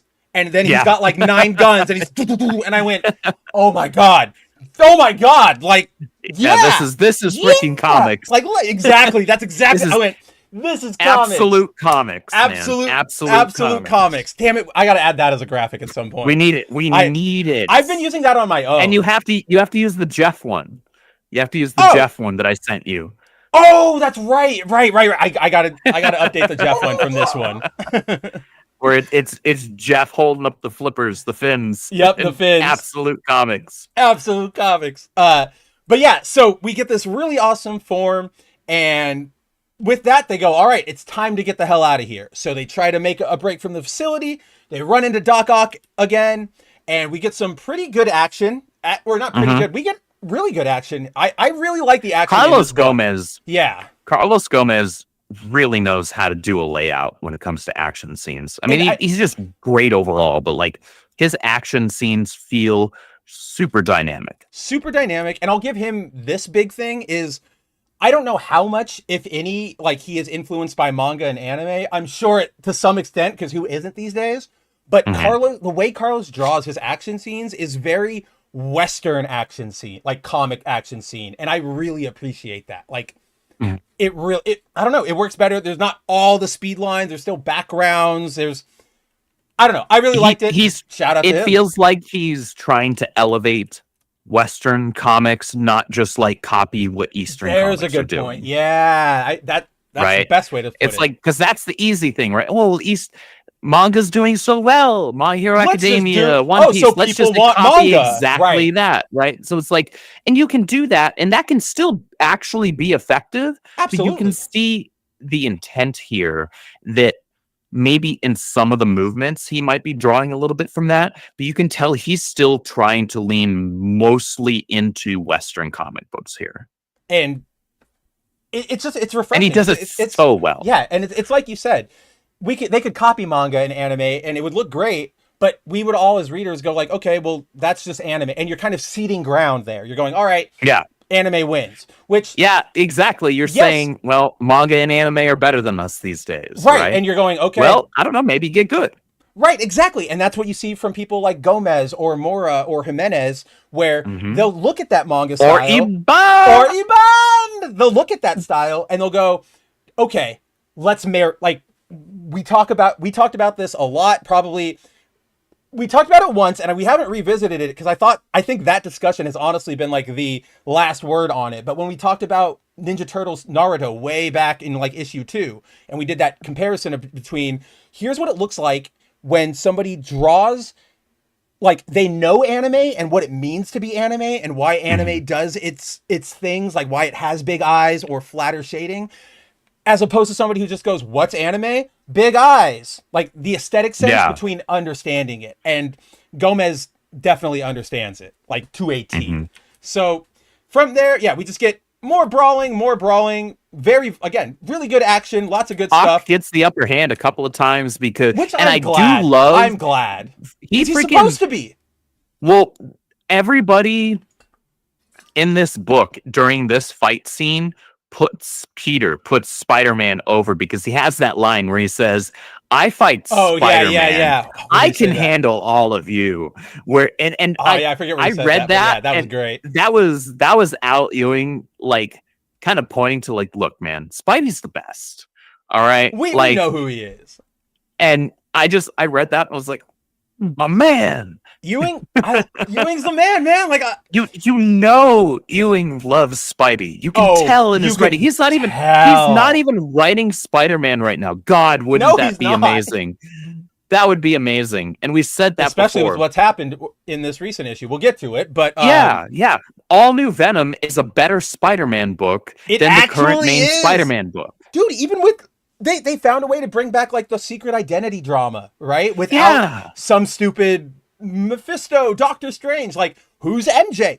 Guys, legitimately, we didn't have a name. Okay, as a collective 2-person friend group here, we didn't settle on it being MJ until like the issue before they actually started leaking everything. And it was only because I had that weird, like, what if it's MJ? Like I said it like after issue 3 or something. I was like, what if it's MJ? And then you were like, no, like that's, and I'm like, maybe not. We'll see. And then that was the only reason we went, oh, well then it has to be that, right? And then sure enough, we were right. Like that was, I think you said that after issue 3. Yeah. And then it was issue 4 that we were both like MJ. Okay. It might be MJ. And then and then in issue 5, they revealed that it was MJ. That's the very end one where she's like, we got to talk. And it's like, got her. Yeah. But so Doc Ock rightfully gets the upper hand. Oh, that's what it is right here. The Scar Squad made a fine distraction to keep you all busy. But I do battle with Spider-Man, my friends. I need no help against any of you. And I'm like, that's a great line. Like, he's putting them down and putting Peter over there hard. There's layers to this too, at least in my view, because he's also calling the squad basically useless. Well, they are. He doesn't need them. The Scar Squad, I did like, we kind of passed over it, but when Toxin is doing when Sleeper's doing his fear spray, and they're like, we can't, because we don't want to have like gauntlet arm things. They're like, stop Venom, like grab him. And they're like, well, to catch him, we have to take off our gauntlet weapons, and that exposes us to the gas. What are we going to do? And they all admit, they're like, damn it, that's why they're doing it. They thought of that. Yep. I was like, love it. Love this little like stupid slapstick thing. But yeah. So Doc says that about these 3. And so one, they're taught, there's that level of a superhero. Like you guys are just not the superhero level of Spider-Man. 2, he's sort of commenting on their identities because they're all 3 of them are derivatives of Spider-Man. Venom, Agent, Anti-Venom, whatever he is nowadays, and Sleeper. They're all based on that Spider-Man prototype, and they're inferior Spider-Man. But then it's also a commentary on like the core character, because like they're all derivatives sort of Peter as well, because you've got MJ, who is the same age, same group, but the female version, like the love interest in that story. You have Flash, who was same age, same group, same everything, but more mean, more jockey, more of an abusive household. And then you have Rick Jones, who was the teenage superhero kind of until Spidey came along. Like, or not until Spidey came along, rather it was two different things. They wanted Rick to be the, avatar essentially for all the readers, but way more people gravitated to Spider-Man. I like Rick Jones, don't get me wrong. It's just sometimes you think a character is going to go into one role and it just it doesn't work out for them. But I was like, there are so many layers to what he's insulting them on. Like, damn, Otto, like you even have to break the fourth wall to get to us for that. But with that, Otto has them by the cojones essentially, and we get another amazing Venom power moment, which I can't believe it's taken this long for anybody to do these cool things with Venom, right? Like, Agent Anti-Venom had the guns, but now we've got, submarines, and we're making tentacle fist punch legs, and here with her back against the wall, and this is great too, because Doc says, please tell me how you're more of a threat than my arch enemy. And Venom goes, he'd wrap this up in no time. He'd punch you a few times, wrestle your arms, web you up for the cops. He'd be kind. We're not Spider-Man. We are Venom. And so, he lets... That's a great scene. I love it. That's so cool. Scene. And I don't think people understand. I know Clone Geek effed off to go watch WCBS stream, but we appreciate you being here. But a lot of people, it's not just him. A lot of people just they shit on just the very idea on paper of MJ being Venom. And I understand we have been built up for the last decade of strong Marvel female. Comics and DC Comics, putting over females that are written poorly and don't make sense in the roles that they're being pushed for, right? I get that. But you do still have instances where it's not that. It's just genuine good writing. And people who are pushing back on MJ as Venom, either they have their head in the sand or they just flat out don't understand the history of these characters and what Al Ewing is doing with these characters. Because the implications, we've talked about this on the show, the implications of MJ bonding with Venom they're huge. Dude. There's a lot. I hope so we've had a lot of action in this issue. I hope next issue or one of the next few. We need to have a debrief. We have with I need a chill, an externally chill, but an internally tumultuous issue where the majority of it is really MJ going back and forth with the symbiote and really doing a check-in of where they're at, how they got here, what we're really doing here, because there is so much to this to have MJ as Venom. It was a big deal for Peter to bond with Venom again when we did Ebon War. Oh yeah. That was a big deal. And there was some beautiful writing, however brief, with that. There was some great stuff. How do we tell people that one of our favorite bits from last year was Spider-Man talking to Goo on a chair, right? That's literally what it was. But it was amazing, right? Yeah, no, it was amazing. It was absolutely incredible.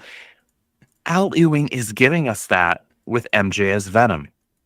And I do, however, need, and I do mean this as a need, we need that issue where we get that internal back and forth, that check-in. Or maybe it's internal, maybe it's a combination of internal, and we have those moments like we got in the Venom movies where it's Eddie talking to the Venom head is chilling here and they're having a back and forth. Yeah, you could do that. And you have Carlos Gomez, who is an incredible artist, and he'll make it look incredible.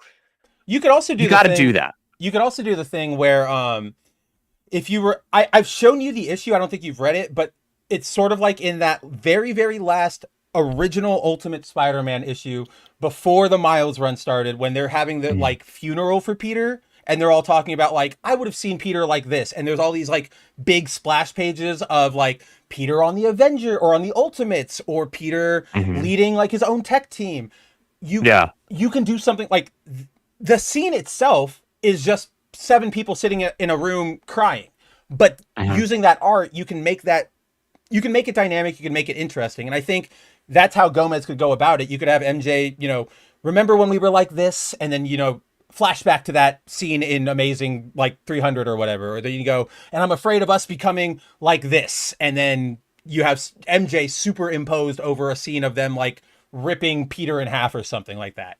Something. But I agree with you, especially after this moment, because that's what I was going to hit, is that you hit everything and you brought it up, and it's like, remember their relationship. That's where the dynamic is coming from. But they need to check in after this, because right here so MJ doesn't like hit Ock with the golden venom.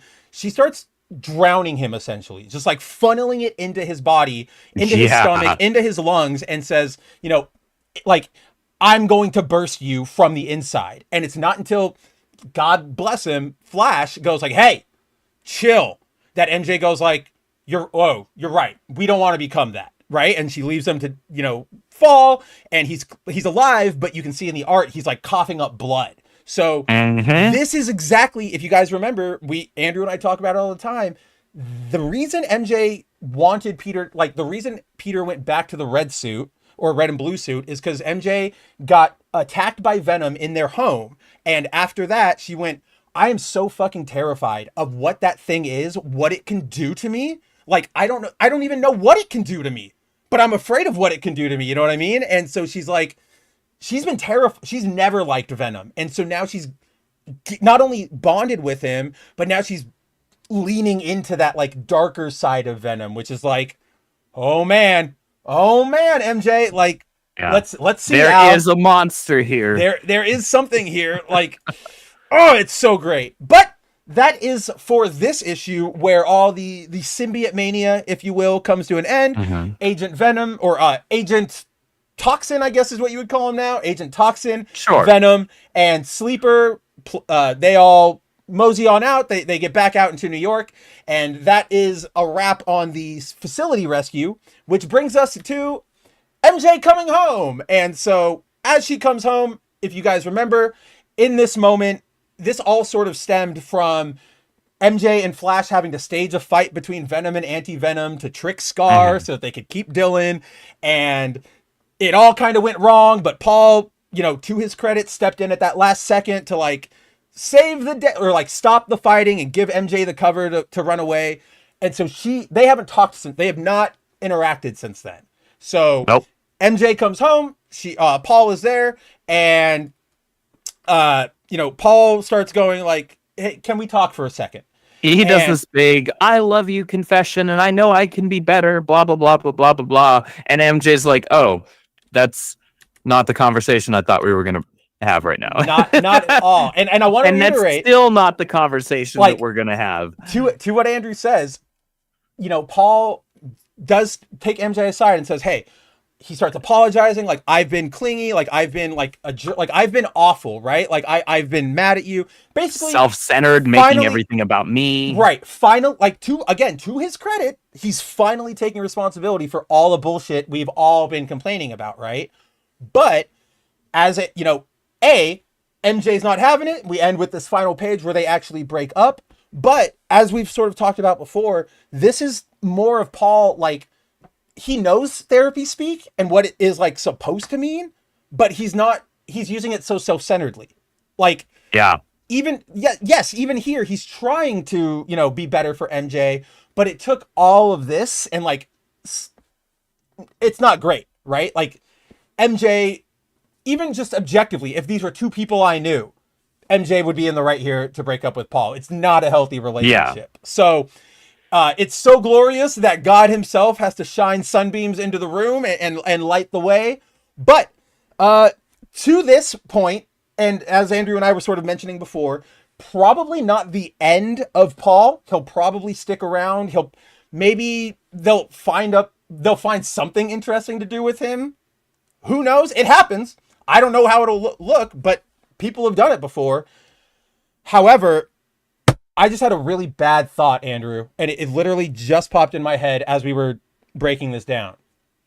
What if this is like a fake out? I should probably take that down. Like, what if this is not a fake out per se, but like, what if this is MJ being influenced by the symbiote, and that's how they'll play it off? Like, oh, I didn't mean it. I was being overtaken by the symbiote. You know what I mean? I hope that's not what they're doing. I really hope that's not what they're doing. I personally trust Ewing enough, like, that he wouldn't want to do that, but it's not him that I'm worried about. Yeah, it's freaking Low. Yeah, and Low. like we know that Al Ewing hates Paul. We know that Carlos Gomez hates Paul, which is ironic because you put them on a book where they're dealing with Paul, and Like all Al the time. Ewing has made it no secret in the writing how much he dislikes Paul, because he's made Paul look like an ass without making him like a straw man, right? Like Yeah. he's not ridiculous. That's for because like Al Ewing is just a good writer. right, exactly. See, he's just making it work. He's playing with the cards that he's dealt. He's like, all right, you're going to make me write this character. Okay. But I'm going to make sure he's a freaking insufferable prick. And people are going to understand, I don't like this guy any more than you do. Right. And he's doing the smart thing too, where it's like, I'm going to make you all understand I don't like him like you do. But by avoiding like painting him as like the ridiculous straw man, that takes out. So what am I trying to say? I do this a lot with bounding, right? It's very easy. I could make any level of headline that says something like woke Marvel doesn't learn lesson from, Spider-Man bullshit or whatever. And I could write all the same articles. I feel like I've seen that article headline about 8,000 times. Right. But that right there, even if all of the information in that article is correct, factually so, I've already given my critics an easy way to dismiss me because they can go, well, look at him being a baby, like in that headline. That's not how an adult would address this. I don't care. You're not like, I don't want to listen to you. That's why, I know that like, I see it from our readers, like people want me to be more explosive and more on the attack, but you have to be even handed to the point where you can go, here's everything. Now don't attack me, or like, I'm not giving you anything to attack me. You have to address this. You cannot address, like, there's nothing else that Ewing has given them to go, oh, he just hates Paul. Oh, he just is like a big spider chud. There's nothing like that because he's not doing anything ridiculous like that. He's going, here's a human being who sucks. Done. Like, you can't really argue against it. Yeah, there's no argument to be had. And it's great. So we this is where we are at the final moment of it all in All-New Venom. We get the sun shining on a possible new future, but again, who knows how this is going to play out. I personally wish I could be a little more optimistic about like, I want to see where this goes, but I'm getting really worried that the no return has put some sort of like hard stop date. You know what I mean? Right? Like, Carlos, you can do whatever, but by, like whenever it is, let's say like December 2099, you have to be back here and ready to go for Null. And it's like, I already don't like Null that much. But why? But see, why? I like Null, but I don't need him to come back. I don't need to deal with that again. Like we did that. Yeah, that's more correct, I would say, is that I liked that Null stuff. I don't need him coming back again and again and again and again and again and again. Like, we really need to go back to the era of like one-off threats that are massive and then they're just gone, because otherwise you get this where it's like, oh, really cool, and then they just oversaturated. And then you end up with DC did with the Batman Who Laughs, where it's like, wow, that's really cool. Which was and then cool. they I put know. in everything, and they immediately ruined the character because they oversaturated it. And it's like, that one is so bad that it's gotten to the point where I don't even try. Like, I used to go in, like, do the thing like, yeah, he sucks, but, originally he was pretty cool. And now I'm just like, I can't even, like, I don't even care. And it was cool in Dark Knight's Metal, but, like, literally they should have just left it with the original Metal event, and that's it. That's all you needed. Like, I love the event, and to Jeff Johns' credit, I think he did play this hand as well as he could have with that intent. But bringing Anti-Monitor back for the Sinestro Corps, like, cool moment, like, whoa, but it's the Anti-Monitor. Like, that dude should not have come back, like, at all. Like, that's your big bad, your big bad. That should be your dark side. And instead, he's just armor now, or now he's just some guy and the mystique is gone. But that's all I have on Venom. Any last words on Venom, my friend? No, other than All-New Venom is a phenomenal book. One of the best right now. I will say, Andrew, I don't know if you noticed this, but I think I'm finally having some influence on the world of comics, because Mary Jane has clearly gotten some of the Thicktonian DNA, which is when you get hit by sunlight, you specifically get thicker. And because I got this page, we have commented on how hot MJ is under Carlos Gomez. I was going to say, Carlos Gomez understands how to draw Mary Jane Watson. He's known how to do this since the Amazing Mary Jane miniseries, which I praised back when that originally came out. Because it's like, it was better than the Amazing Spider-Man book at the time as just being a fun Spider-Man book. Like, it wasn't, the main character wasn't Spider-Man. He makes a couple of very brief cameo appearances, and I mean like just a couple of panels across the whole 6-issue miniseries. But Carlos Gomez understands how to draw Mary Jane. She is a bombshell, and he understands the assignment. He doesn't shy away from it here, but he also adds a extra thick to the thighs. And we've seen it before, like on stream. Like Andrew and I have joked about it with each other, but like on stream, we pointed out like when she was wearing her like yoga pants during the reveal issue, or when she went to go meet with Flash and she was wearing that skirt. We've been like. But this is the first, like, this is like the first full body, just like pin-up shot, like, I don't know, like full art, I guess is what I'm trying to say. We're seeing a full body shot. And you know what? Gomez is just being true to his heritage because he's taking after the Brazilian Gwen Stacy and giving us Mexican MJ. So I'm all about it. But with that, where do you want to hop to from here? Do you want to stick with Marvel and close out on our DC, or do you want to jump over to DC? Where do we want to stay? What are we at right now? We're about an hour and a half from the start of like the original stream. Okay. Yeah. So probably about an hour and 15 from that. But it's still time. Okay, so let's hit Absolute Superman. I also forgot, yeah. And then, because we do have to talk about Amazing Spider-Man. We do. I think we can hit Absolute. Let's see where we're at after Absolute. If there's time, we can throw in, I believe what you're probably debating is Uncanny. And then, so we'll see time. It would come down to Uncanny and Amazing after that. Yeah, but I think if we have time, we'll hit Uncanny, but I think Amazing is probably the more interesting thing to talk about. In terms of things happening. I'm so glad that Marquez was back on Uncanny this week. Though. I mean... I saw Marquez on the cover, and I'm like, thank God. Marquez was on the cover. We had an amazing art germ variant, and I didn't even know what I was getting into when I opened that book, and I was completely, like, excited. We'll see if we get to it. And if not, beautiful. If not, well, you and I will talk about it later. But I will be right back while you queue us up. We're going Superman, right? Yes, sir. All right, cool. Just wanted to make sure. Get out of here. All right, guys. With that, we'll say goodbye to Paul and MJ and Agent Toxin and the Marvel Universe, Earth 616.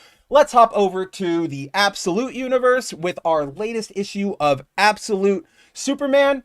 If you guys know, or if you've been a longtime viewer of the show, you know we've been loving the series. Right now, this series is in a state of escalation. It's not climaxing, but we're really ramping up the stakes. We're really introducing our big players.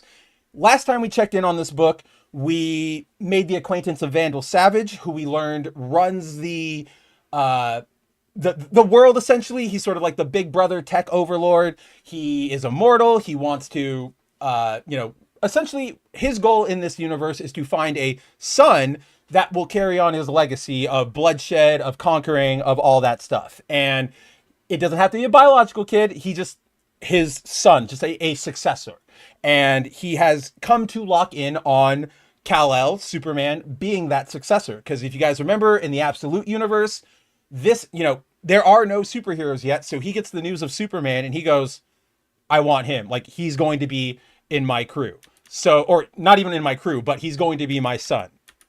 Now, we open up the book. We start with a brief flashback to Jor-El, or not even Jor-El, just Kryptonians in general, working on the mines of Krypton, being, put up against just the ravenous beast of the mines and having to fight for survival.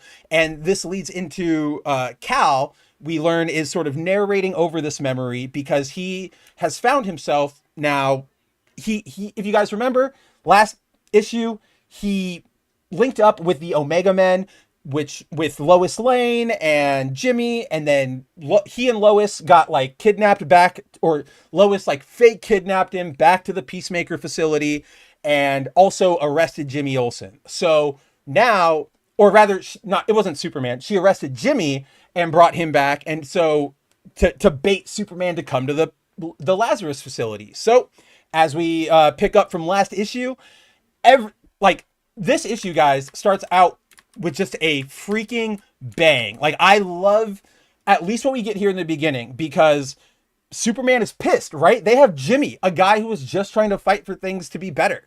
And so Superman says, I'm going to go get him.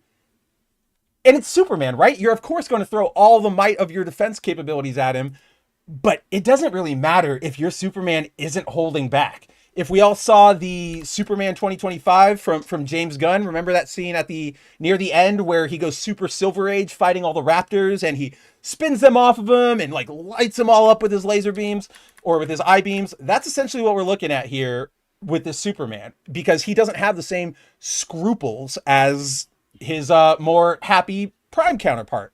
So Vandal Savage scrambles all of his fighter jets. Nothing, doesn't matter. Cal basically just walks right through him with the coverage of his cape.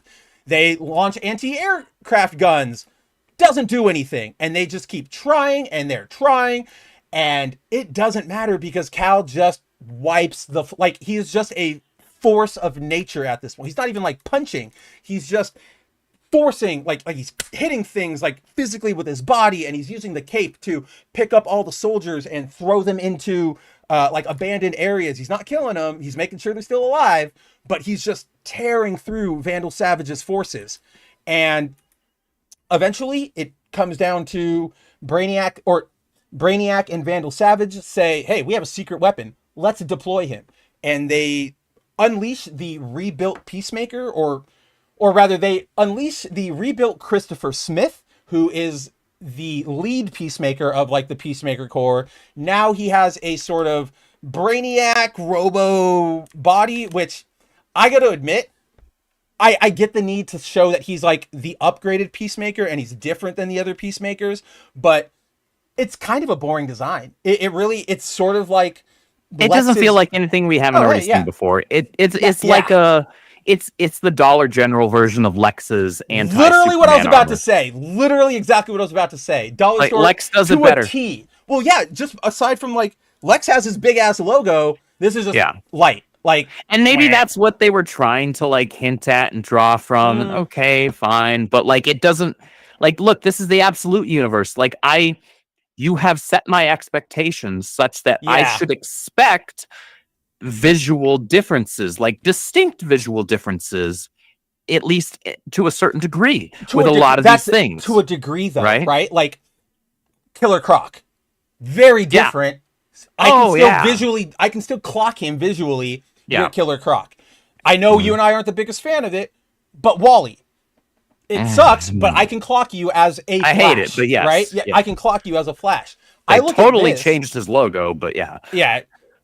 It's all bad. Don't worry, we don't have to talk about that till the next issue, which I think is like next week. But no, I think it's the week after. Oh, thank God we get a break. Thank God. But I think we get into Absolute Batman next week. I really think okay, that's good. I'm like an Absolute That's Batman. much better. That's actually really good. I'm here for a new Absolute I'm excited. Batman. I look forward to 3 out of the 4 Absolute books that I'm currently reading. Yeah, right. 3? Yeah, Absolute Batman, Absolute Superman, and Absolute Wonder Woman. I don't know. I don't know why I blinked on the Trinity. Because I'm only reading 4 of them. I know. That's why something crossed in my brain and I put Absolute Flash in the spot of Absolute Batman. So I was like, you're only reading 3. What the hell are you talking about? So I just brain farted. I'm on track now. But as far as like the design here, dude, I really think they should have like, okay, I like this visual thing of him having all these like circuit plugs, right? Because he's clearly been modified and edited by Brainiac. And that's sort of the visual indicator of how Brainiac works. I think they should have given him still like a Peacemaker style helmet. Maybe put a Brainiac logo on it and then put the wires into that. but just something that still communicates Peacemaker. Because, yeah, this is just not even like, this is the Raptors from Superman 2025. Like, it's just the generic troops. But Peacemaker, believing he has what it takes to take down Superman, and armed with a single kryptonite bullet, he rushes up to fight Superman. And guys, it's so fantastic. So right here, as I was recapping, Superman is sort of narrating his storming of the castle, if you will. And in this scene, he recognizes that Peacemaker is here. I hear him coming. Hear the roar of his jetpack, his heart pounding in his chest. Peacemaker Smith is coming to kill me. He has a bullet in his gun that will do the job. Forged from the rubble of my dead homeworld. In Smallville, he almost succeeded. He's killed before and been rewarded for it. Incentivized to do it again. His enemies have been othered and dehumanized. He is the hero of his story, and he will keep on killing unless he's stopped. And you see him just like go into sort of like the yonder, right? Like to confront Superman. And this setup makes it seem like, fuck, like Superman actually might find a challenge here. Yeah. Absolutely not. He just immediately just bodies him. Dude. And like, I'm just going to read this for everybody here. Cause like so you can see the visuals there for everybody watching, where it is just a nuclear explosion when they meet. And then Peacemaker rockets back down to Earth. And Clark recaps. He goes, his armor is advanced alien technology, beyond anything this planet should be capable of producing. It has been laced throughout his body in what I imagine was an extraordinarily painful procedure. One that transformed Christopher Smith into the single most powerful human on the face of the earth. But I am not human. I became senseless in about 4 seconds. This was like absolute Batman level joy. Like, I gotta give it to you, Aaron. Like, this was awesome. Man. I was just like, fuck yes, like, let's go, Superman. This book is one of those examples, much like with Gail Simone on Uncanny X-Men, where you have writers who have a body of work that is spotty at best and often filled with a ton of absolute dog water. And then you come along with something like this, and you're just like, so where was this? Right, like... Why weren't you doing this? It's very up until now. I'm starting to think... Okay, so obviously that is a case of what we've talked about with like Cy Spurrier, where... with Cy, he's an example of you put a writer on a character and sometimes they burn out and they just don't have it and they go, all right. Sure, they reach a limit to the number of good stories that they have to tell with a specific character, but right? Then you get certain writers who, even if the character they didn't make or anything, they click with them. They just get them. Your Mark Waid on Flash and your Gail Simone over on the X-Men. I think Aaron, he has a really good eye for sort of like, I'm telling a story about a god, but almost breaking the facade of his godhood. And not in the sense of like insulting him or bringing him down, but like, because he's rocking on absolute Superman here. His other good work, like one of the only other ones that I would objectively say everybody should read, like the God Butcher storyline over in Thor. Like, that's a really good storyline. And that's another like super powerful being who comes up against threats that are kind of on his own level. So I think that's where I think you need to stick in this area, Jason. Give Jason, after all this is done, he's probably like your best bet to do an honest revival of like not only the Themyscirians, but also like give some life to the DC like Greek pantheon who suck, who are completely boring. Like, completely useless. Like, nobody cares. I'm worried about Ares giving me nightmare. Nobody cares. But even then, like, okay, Ares is a cool villain. They give him that, Hellgate style. Yes. Like, they just don't do anything with them. Well, they don't do anything with him. But then with the rest of the gods, they're just like the gods you would see in like a cartoon, right? Like, they're wearing a toga, and it may as well have been in Disney's Hercules. Right, exactly. So I'm just like, I don't care. You and I were talking about Tom Taylor before the show started. I know you're not a big fan of the series, and at this point, I'm not, but I'm genuinely looking forward to reading this, which I picked up. Oh yeah, Dark Ages. I started that, but then I went, oh my god, it's Tom Taylor. I don't really know if I want to read the rest of them. But now that that was enough for you to be like, yeah, I'm good actually, and that's fair. That's like fair. that. We both know, like, Tom Taylor being attached to anything is like.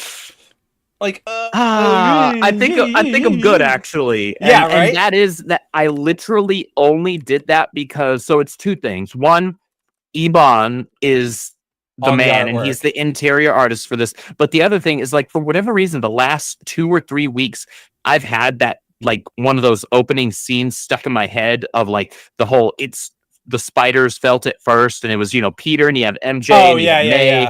Right, and that just was stuck in my head out of nowhere, and I was like, "That is weird." Nobody what shares the hell that book page. was that in? Yeah. Well, I was like, what the hell book was that in? Because I remember seeing, a digital shot of that page, and I'm like, what was that in? Because anytime you give me Peter, MJ, and their daughter, I'm gonna be like, okay, I'm at least going to entertain looking at what you're doing. Also, if you do the thing that they did there, where you put Peter as like the first, like, you recognize the importance and the power and the specialness, like in the meta sense of Peter, that he's sort of like the first one who gets that, like, early warning sign, right? Yeah. I really like that in Infinity War, when like everybody's just like chilling on the bus and Peter's hand is down, like head is on his hand, and he sees his arms go up, or his hairs go up, and he's like, what? Yeah, the hair's on his arm. Yeah. And if you guys, it's still like a credit to the Russos. If you guys go back and watch that scene, Peter, like, stands up and looks right before another girl on the bus is like, oh my god, what is that? And it's like, that's a perfect detail. Like, that is perfect for Peter. So yeah, them being the first, like, I felt the force, like a disturbance in the electromagnetic force. I really liked that. But then I went, okay, cool, who wrote this? Oh. And you're like, oh, it's Tom Taylor. I'm like, do I really want to, like, invest 4 more issues worth of, like, time, attention, money? And I can't. Like, there's better things to read. But now that you're going to go into it, I'll join you on this ride. I'll join you on this ride, if we will. But yeah. So Jason Aaron is pretty damn good with gods, and I don't want to say breaking them, but showing that they may not be all that, if you will. But then we get, like, this page, dude. I know we hate this. Like, this is the artist, by the way, in case you guys couldn't tell. This is we're not a huge fan of this backup artist. We can't even say his last name. It'll be up here, or is it at the end? Like, where's the title page? There we go. Carmine Di Giandomenico. I think I got it, but Carmine. We're just gonna call him Carmine from here on out. But we are not a big fan of this guy's work. He ruined, like, whenever he's on Flash or Spider-Man, we just go, oh god, like, really? Ugh. But to his credit, and probably more to the credit of the colorist on this book, his art, A, isn't that bad, and B, I think it does a pretty damn good job of being a filler for Sandoval, right? This page specifically works really well. Like, this, it's so good, from the coloring to the eye, like, zoom in, and even the desperation in Peacemaker's face, right? Like, it's a rare win out of Carmine, and just credit where credit is due. Like, I love this, like, Angel of Death essentially page, because what do you do in the face of this? You don't do anything. You give up. You just say, Superman, take me away. But with that, we get, so I really liked this, because if you guys saw, we're really getting into that era, or we're getting into a new era rather, of people actually understanding, like, what Superman is, who he is, thanks to James Gunn. Like, he did it. Like, he did fantastic. Of all people, we had our doubts, managed to do it. He managed to do it. At this point, Andrew and I, we can both say whatever comes next for the DCU, at least that Superman movie was amazing. So we're starting to get, like, we're finally moving away from, like, evil Superman and, like, super grimdark Superman. So you get this amazing juxtaposition of him being this angel of death, just tearing through all of these ships and weapons. And then as he's, like, coming down on Peacemaker Smith, who was the like only person who could give him a challenge at all, and mostly that's because of the bullet, he flashes back to his dad, and his dad recaps the opening story about, you know, he was working in the mines, a bunch of the local beasts got scared, and they started, you know, they went into a rage, and we had to kill them to put them down. And Kid Clark goes, oh, I get it. You had to do that. Like, there's nothing wrong with that. And Jor-El goes, no. There is. Like, yes, I had to do that. Doesn't mean I wanted to. Doesn't mean I feel good about it. Like, it was cruel. And, like sometimes we have to be the cruel ones, but never let that, like, you should never become numb to that. Like right, yeah. That was the lesson to take away there, because what I like there is that it wasn't taking away the fact that yes, it was still necessary. Right. But don't allow necessity to numb you to the violence. Don't allow necessity to numb you to, because look, not that I can speak from a place of personal experience, take combat veterans, right?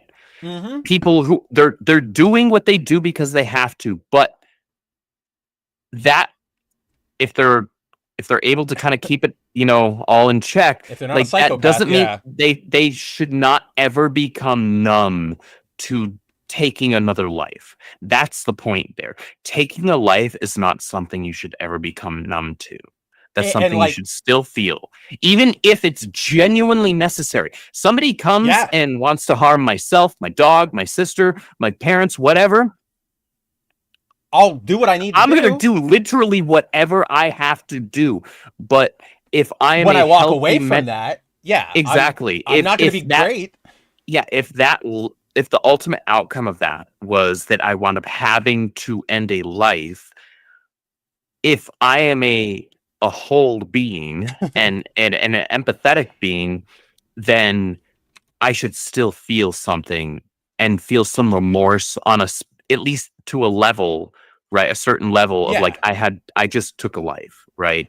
Or I had to bring somebody close to their life ending. That should be something you still feel, however necessary it was. I would not feel bad about protecting my family in any way that I needed to. I wouldn't feel bad that I had to do that, but at the thought of like, I just took a life, like I killed another human. That's a matter of two things can be true at once. Exactly. And that's an amazing moment to communicate that from Jor-El to Clark. And also, like, it helps reestablish that here in the Absolute universe. Like, it's not all as black and white as we would hope, like it is back in Earth Prime, right? Like, Superman might need to get a little more violent, but as we've praised with the Absolute Universe, and at least with the main Trinity, these writers still know the core of the character. And so, what's her? I don't even remember her name. Like the leader Omega. I never really caught her name, but the female leader of the Omega. We find out what her name is at the very end. We're not there yet. Whoa, we're almost there. I know. We're like 3 pages away. We are. So. Yes, might as well rip off the helmet. The leader of the Omegas does turn out to be Talia al Ghul, but I was not expecting that. I genuinely didn't see that coming. I was like, whoa, okay. What? So, like, because you don't expect that to be the angle in a Superman book. A Superman book. I know. Like, I was really taken aback. But before we get to, like, so he has Peacemaker, like, on the ropes. He has him at his mercy. Talia's yelling, what are you doing? Like, take him out. We need to do this for, like, freedom. And Superman thinks about his father, thinks about everything, lets his eyes light up, and he melts Talia's sword.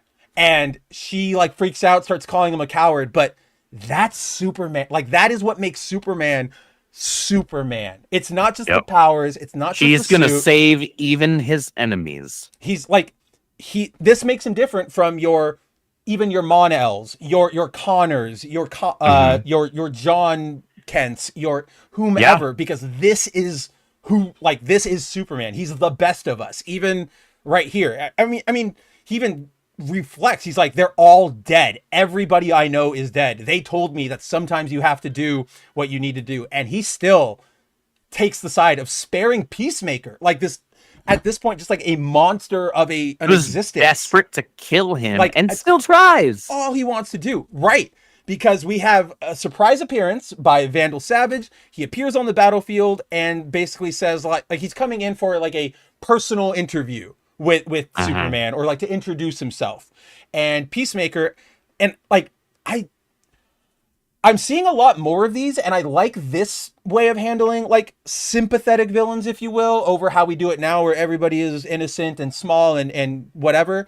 But like here, Peacemaker starts going like, or Vandal comes in and starts telling Superman like, "You're who I want to be my heir." And Peacemaker goes, "But I gave everything to you. Like, you told me I would be your like I was a successor. That was me." And Vandal basically just goes like, "I know, I don't care," and puts him down. And like, I do feel bad on one level for like, wow, you like, yes, Christopher Smith is a fucking monster, but that human element still of like, something was promised to you that you really wanted, and then the other person never had any intention of ever giving it to you and was just manipulating you. Like, that's still heartbreaking on a human level, even if the guy is a gigantic monster. Doesn't make him great, doesn't make him innocent, but it's like, damn, dude, like, I get that. You should still be in prison and or like, in the Phantom Zone, but I get that. But with that, as Andrew said, Vandal goes to shoot Christopher with the very same kryptonite bullet he was going to use on Supes. Supes dives in the way of the bullet, and that, unfortunately, as it is kryptonite, it starts, it doesn't really do anything. He gets hurt, but it doesn't. Yeah, he's not like being poisoned through or his anything. hand. Yeah, it goes through his hand. I think he is getting a little bit of poisoning there, but because it was in and out, it's not like it's a life-ending or level of severity. And that's what I was trying to communicate, is like, as opposed to the prior issue where it was stuck in his chest. There you go. Right? That's what I was trying to get at. Like, just because we've seen him like succumb to like overdoses and like real bad effects, but yeah, this one in, out, still some lingering like, oh, that was irradiated. That fucking sucks. But then, so Vandal makes him an offer. Rule by my side, Luke Skywalker, you are my son. And he goes, "It's not true. It's impossible."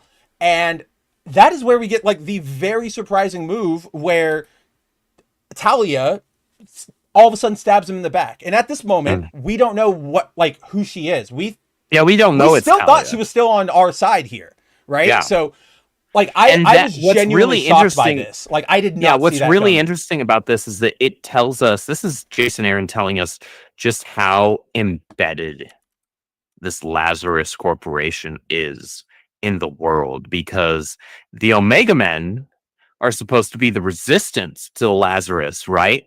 But their leader is actually the daughter of the head of Lazarus, and not estranged, the demon's head, but like that's working together crazy. With him.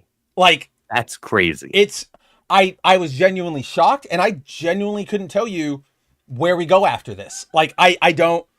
It's cool. Yeah, I don't know. Like, I like it, like, in a good way. I'm like, curious. Holy crap! Things are happening right now. This issue and last issue, the plot's moving forward. It's right. Moving forward. A couple of issues prior to that, the last 2 or 3 issues prior to last issue. Yeah, it was kind of like. We're laying some like backstory and stuff. We got like really the moving forward. The story, which was good, but it that was cool. But it was anything. Like, we weren't moving forward. It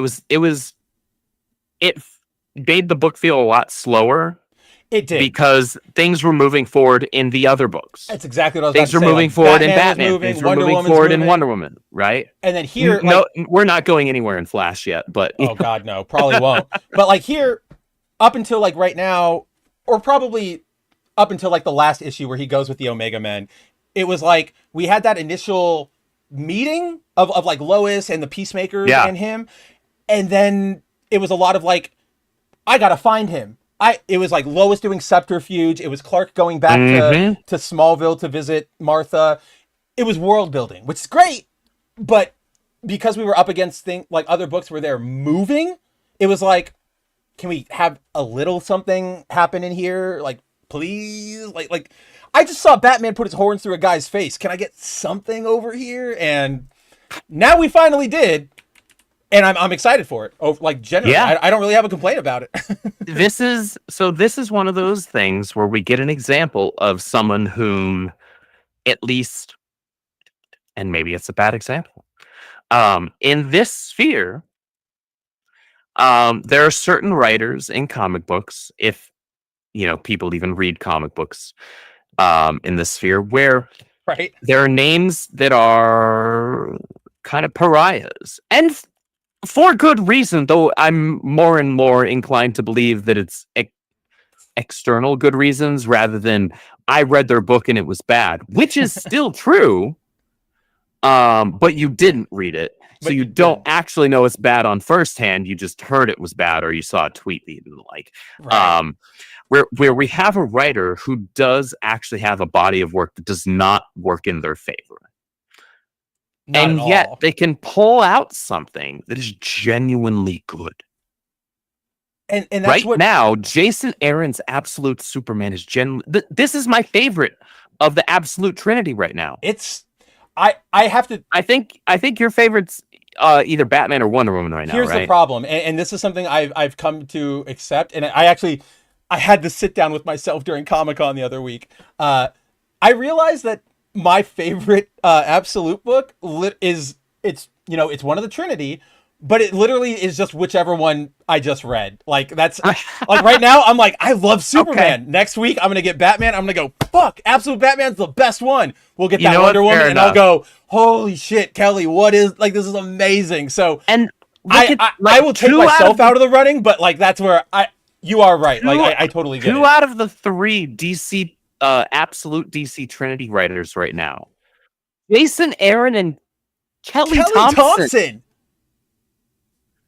Like you put either of us pre-Absolute DCU, Dude, and we're like, ugh, even I'm not buying that. I would chance to. I might even go look back at like what we were like in issue 1 of Wonder Woman, because I feel like we were both still like, this Issue is good, 1 and 2 were but kind of it's slow, Kelly, and we're like but we were like, yeah. it's cool. The art is like, we weren't jazzed by the art, but we liked a lot of the like paneling, like the action paneling. Yeah. Oh, the And then- paneling itself is just like really. So like good. we went like, okay, Kelly, this ain't bad, but this is Kelly.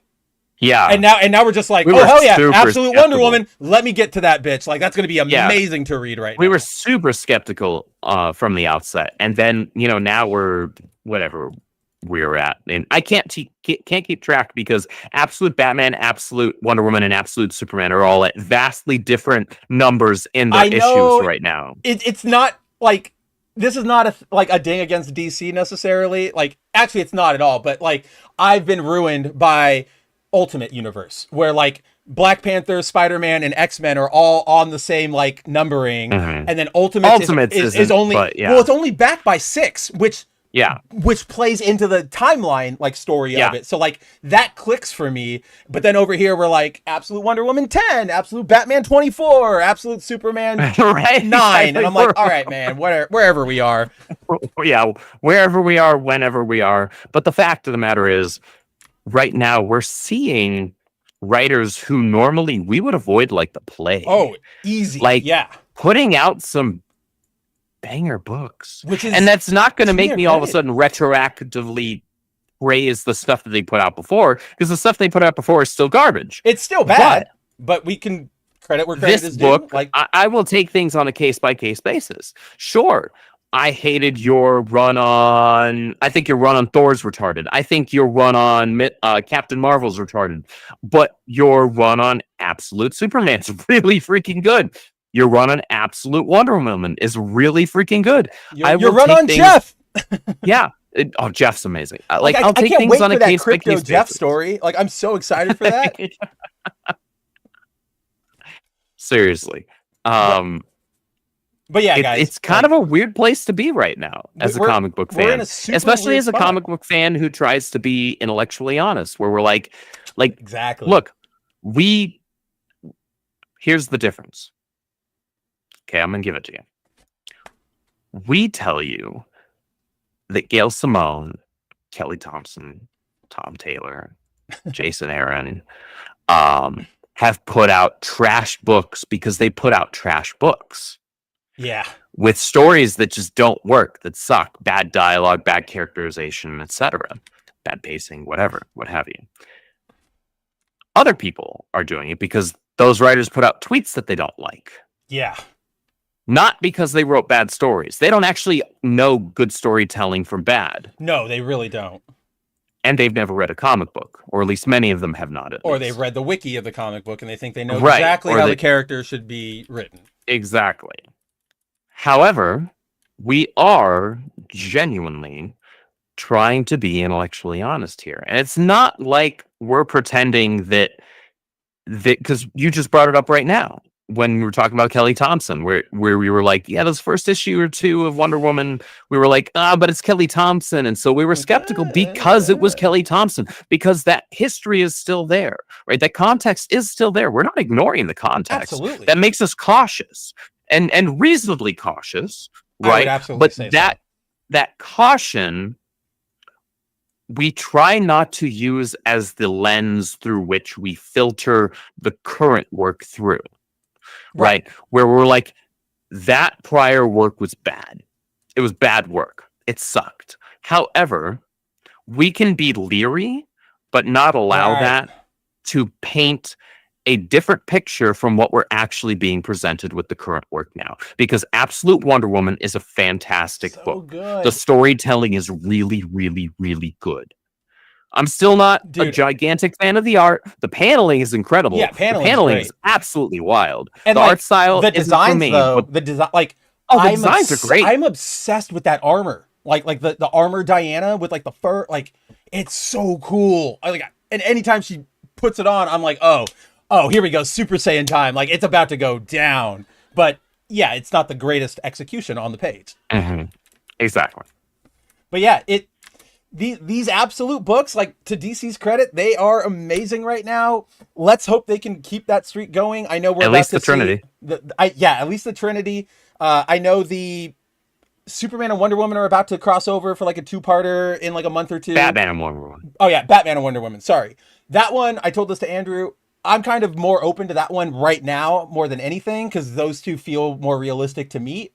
Those two characters are at a point in their story where at least I can believe in a couple of months crossover could be feasible. Yeah. I don't see that with Superman, and so I'm glad Superman isn't the one that's crossing over right now. So the minute we bring Superman into this, that's when we kind of blow up the power scaling of everything, and we have to be really cautious because everything. Yeah, Wonder Woman's powerful, but it's all magic and stuff. Like we just saw Superman walk essentially through Vandal Savage's like defenses. That's really a very, very, very different level.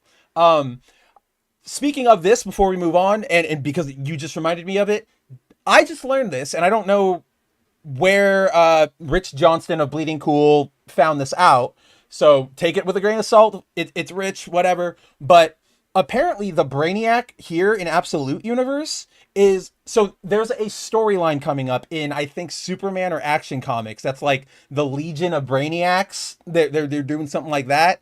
And apparently that Legion is going to abduct the Absolute Brainiac at one point to study his brain and be like, what the hell is going on in your universe? My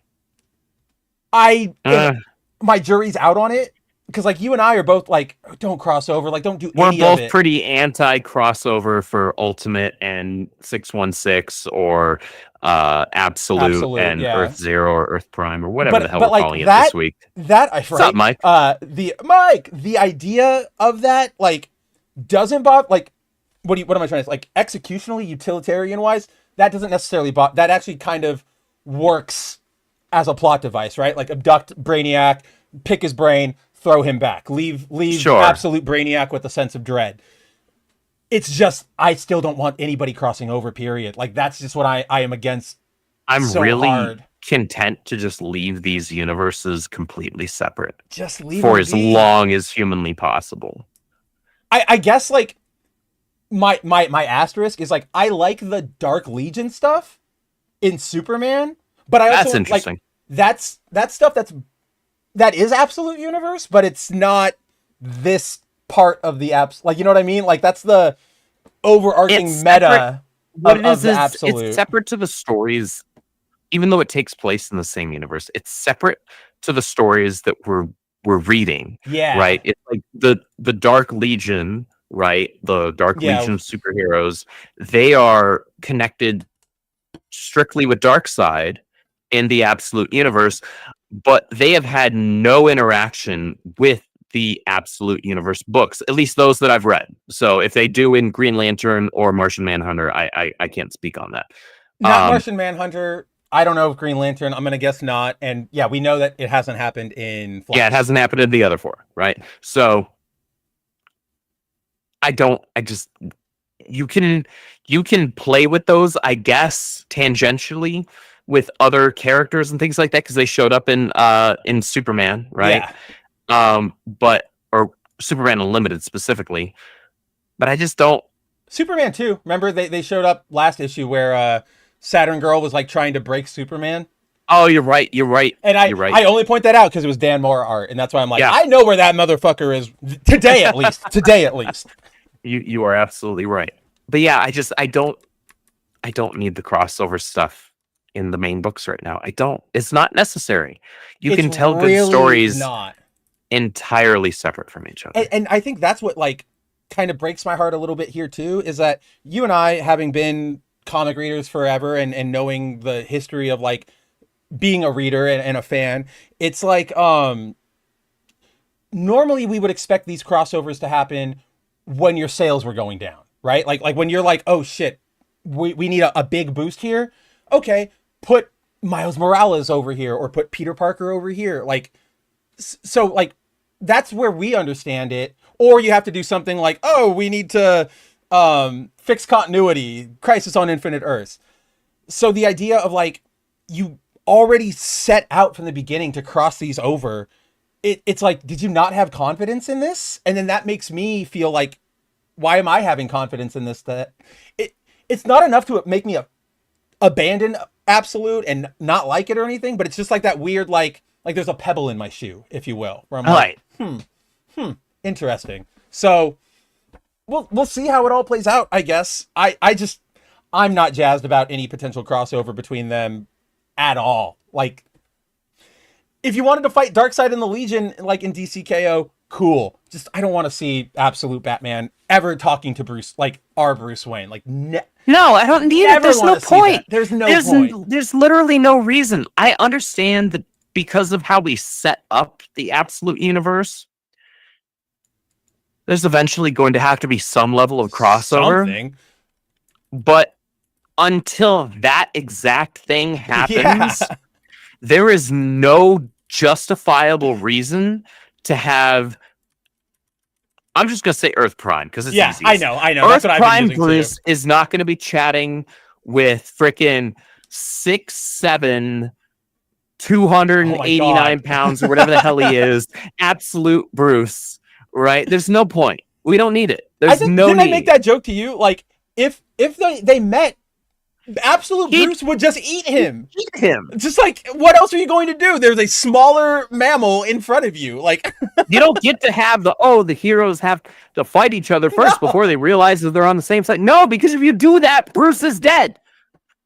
Like, if they all met, you would have Superman. Superman would meet Soups and be like, he's a troubled young man, but he's like, his heart's in the right place, and like I want to guide him. We don't have to hit him. Diana meet, and she goes, my heart goes out to you because you were raised in hell, but they both learn from each other and they both like open up their understanding of the world. Yes. Batman and Batman meet and Bruce Prime is a meal. Like he's just dead. He's like, gone. Like Ozzy Osbourne head off the bat. Like, it's just, there's no reason for them to meet. Yeah. But at the very least, we have gotten good Absolute stories now. We don't have to worry about the crossing over for at least like a month or two. It starts in September, I think, with DCKO. So we've got like a month and a half of not having to keep our head on a swivel while we're going through our Absolute books. And I'm going to enjoy it while we have it left. But with that, Andrew, we are about at the 2-hour mark. What do you want to do? Do you want to just go into Spidey? Do you want to talk about Uncanny at all? What do we want to hit? I'm guessing we probably just want to go into Spidey because we'll probably bitch about that. Let's just hit Spidey. I feel like not enough happened worth talking about even though Uncanny was still good, not enough happened to where we couldn't just like do a 2-in-1 with the next issue. Really, the only thing to even like blow up about Uncanny is the fact that we got a Jubilee centric issue out of I was nowhere. going to say, like, literally the only thing to highlight would be the fact that, like, it focuses on Jubilee and it brings back what was initially hinted at when, you know, all of that was going on initially with the Marvel Zero and the preview, and Jubilee is like, oh, you're working on outdated info. Like, I don't just shoot sparks out of my hands. Boom. And she blows up the place. Like, that'll be fun to touch on, and you'll have your Jubilee midwifey Mav moment. Yep. When we got an art germ cover out of it. I'm happy about that. You did. And it does look really good. It's really nice, especially like holding it. But I'll also shout out, in case you guys like didn't, like Andrew said, we'll probably just get to it the next time an Uncanny issue comes out because there's not a lot to talk about. But I will give a quick shout out just to Gail for remembering Outlaw exists. Like, yeah. She has not shown up, guys, since Cable and Deadpool. Like, yeah, which is a great series. Go read it if you haven't. It's one of Marvel's best. But damn, I went, it's a hot babe in a cowboy hat. Like, that's kryptonite to me. So I went. It's a hot chick, right? A hot blonde bombshell in cowboy boots, cowboy hat, basically a bikini and short shorts. Like, I don't know what there is here to not like. This is like the opposite of Morrison's like creation, right? Like it's perfect. Everybody wants more of this. But yeah, that's really all there is to talk about with Uncanny this week. So we'll check back in with everybody next month. Next issue. Probably next issue whenever that drops. But before we ever get to them, unfortunately, everybody, it is time for your regular update on what is going on in the world of Amazing Spider-Man. At least there was a beautiful J. Scott Campbell cover this week. There was for this week's issue. Where is it? Oh, I think did I put mine away? No, I couldn't. I put mine away as well. I sealed mine. It's in my box. It's like 3 feet away from me. See, 2.5 feet from where I can reach. I did put it away, but I put it away in the easily accessible box because that box is right now it holds all the Ultimate books and then the specific like cover lines I'm picking up, right? So it's got Peach Momoko's alternate X-Men covers, it's got the Marvel Rivals design things, and now it has a section for J. Scott Campbell because I'm going to get a bunch of those. So it was easy to grab at least. But yeah, dude, like this is... it's a great cover. It's amazing. Like it's MJ looking like MJ. It's MJ looking like MJ. I'm almost like kind of stunned that this is just like a regular cover. Like I genuinely feel like I'm holding something from his shop. Like that's how good this art is. I'm stunned that all of these J. Scott Campbell covers are just regular variants rather than incentive variants. I'm very surprised at that. Right? Because that's not usually how that works. And J. Scott would move covers. Like, oh, yeah. Again, like, just from the 2 years ago trying to get our Witchblade covers at San Diego, they were, like, line capped, and people would just cyclone around the booth for, like, 2 hours waiting. And then if you went... line open, it was done. Like done in 5 seconds. I will show you all the text messages. I was standing there. I would tell Andrew, like, I'm cyclone, like I'm waiting, don't worry, I'm hovering. The guy would say it, and even if I was standing right next to him, I would be out. And I'd be like, what the hell was that? Like, what am I even supposed to do? It's blink and you miss it. Like there's no it's complete luck of the draw. Which is why, like, this year, even though I could have tried for us, I said, I'm not even going to try for that secret swimsuit variant. Like, just not worth it. We'll get something like this eventually. He'll put it on a real book that I can buy for just $5 instead of 3 hours in line and untold amounts of stress. But, so you guys know, we didn't talk about the last issue of Amazing Spider-Man because we just kind of had a big week that week. So we'll pick back up with issue 8 here, and we'll go into this week's, which is issue 9. We didn't really miss a lot in issue 8. We are full gear into the Hellgate storyline now, which what more is there to say that Andrew and I haven't said before? We are not enthusiastic. Nobody cares. No, like zero excitement here. Just nothing. Like here's like even look at this, Andrew. Between us, I am the more open, I guess, to like Romita still being on Spider-Man. I don't like it, but it's not as much of a like ugh as it is with you, because like I'll point to that JMS run, and I always say I think he was a good Spider artist for that run. Yeah. But like look at this page of what Romita should be excelling at, which is big blocky dudes like cracking each other, which he is good at. Mm-hmm. This is like the most boring thing I've ever seen. It's the most boring layout I have seen in a very long time. Like this is the most boring layout I've seen since Heroes in Crisis.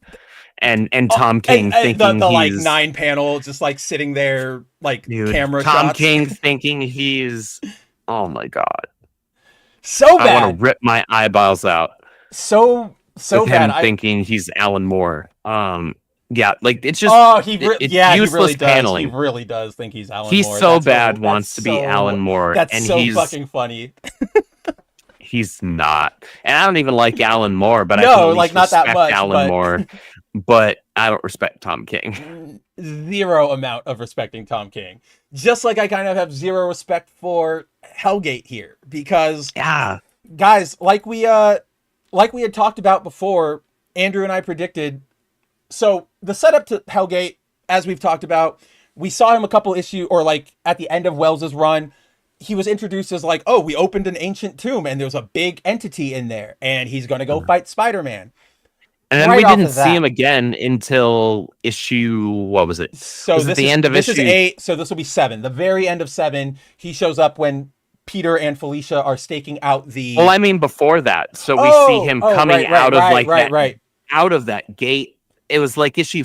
That's like 4 or 5 or something, maybe? It's like, early there. It's like the last page early tease. It's just like, we're all done, and then you flip it, and it's in the like, first arc. Hellgate, and then it's like, to be continued, and then we didn't see him. And like, nobody cared. And nobody cared.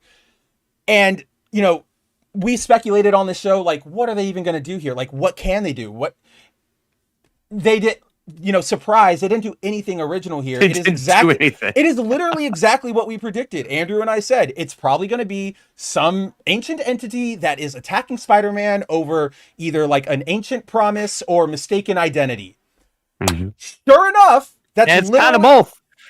we find out that Hellgate is trying to find the like something like the king of, he says it like once or twice, but where even does he like break down? Oh, the Prince of Steel Silk. He's been sent to the future to learn combat from the Prince of Steel Silk, and he believes that to be Spider-Man. And he's like, "Oh, you're not him because you're too weak and you care for civilians." So we've seen just like this scene, really, like not just from recent Spider-Man, but from Romita's junior or senior, whoever's around right now, of like rampaging villain and Spidey desperately trying to fight to put them down, but it doesn't take, which like not necessarily bad, right? But it's paint by numbers, but it just doesn't work here. But it's especially paint by numbers for John because, all right, let me ask you something. In recent history, discounting sort of like the Lee Ditko, Kirby era stuff, like who would you say is of like specifically Spider-Man villain is like an iron wall that if Peter went up against him, it would be a real hell of a fight. Like a more recent villain. And I have an answer. I'm not like a more recent one in terms of like a newer villain. Yeah. Not so like not the Lee era or Ditko era. Okay. Like more.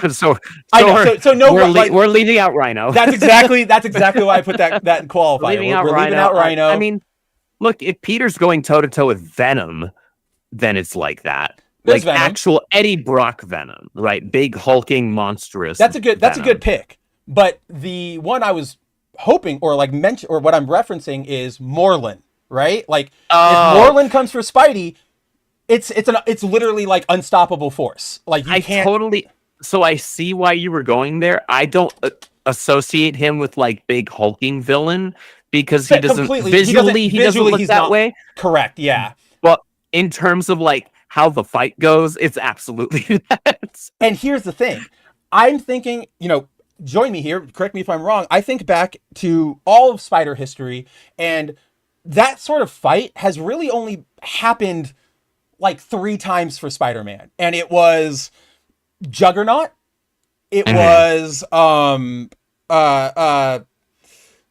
I count this, I don't know how much anybody else would, but when he comes back into like his brain after Superior and he has to stop everything, where like the city's like blowing up and he's got to stop the goblin and the war, like the whole city is on fire. Yeah, that to me, I'm like, okay, that's one of those moments.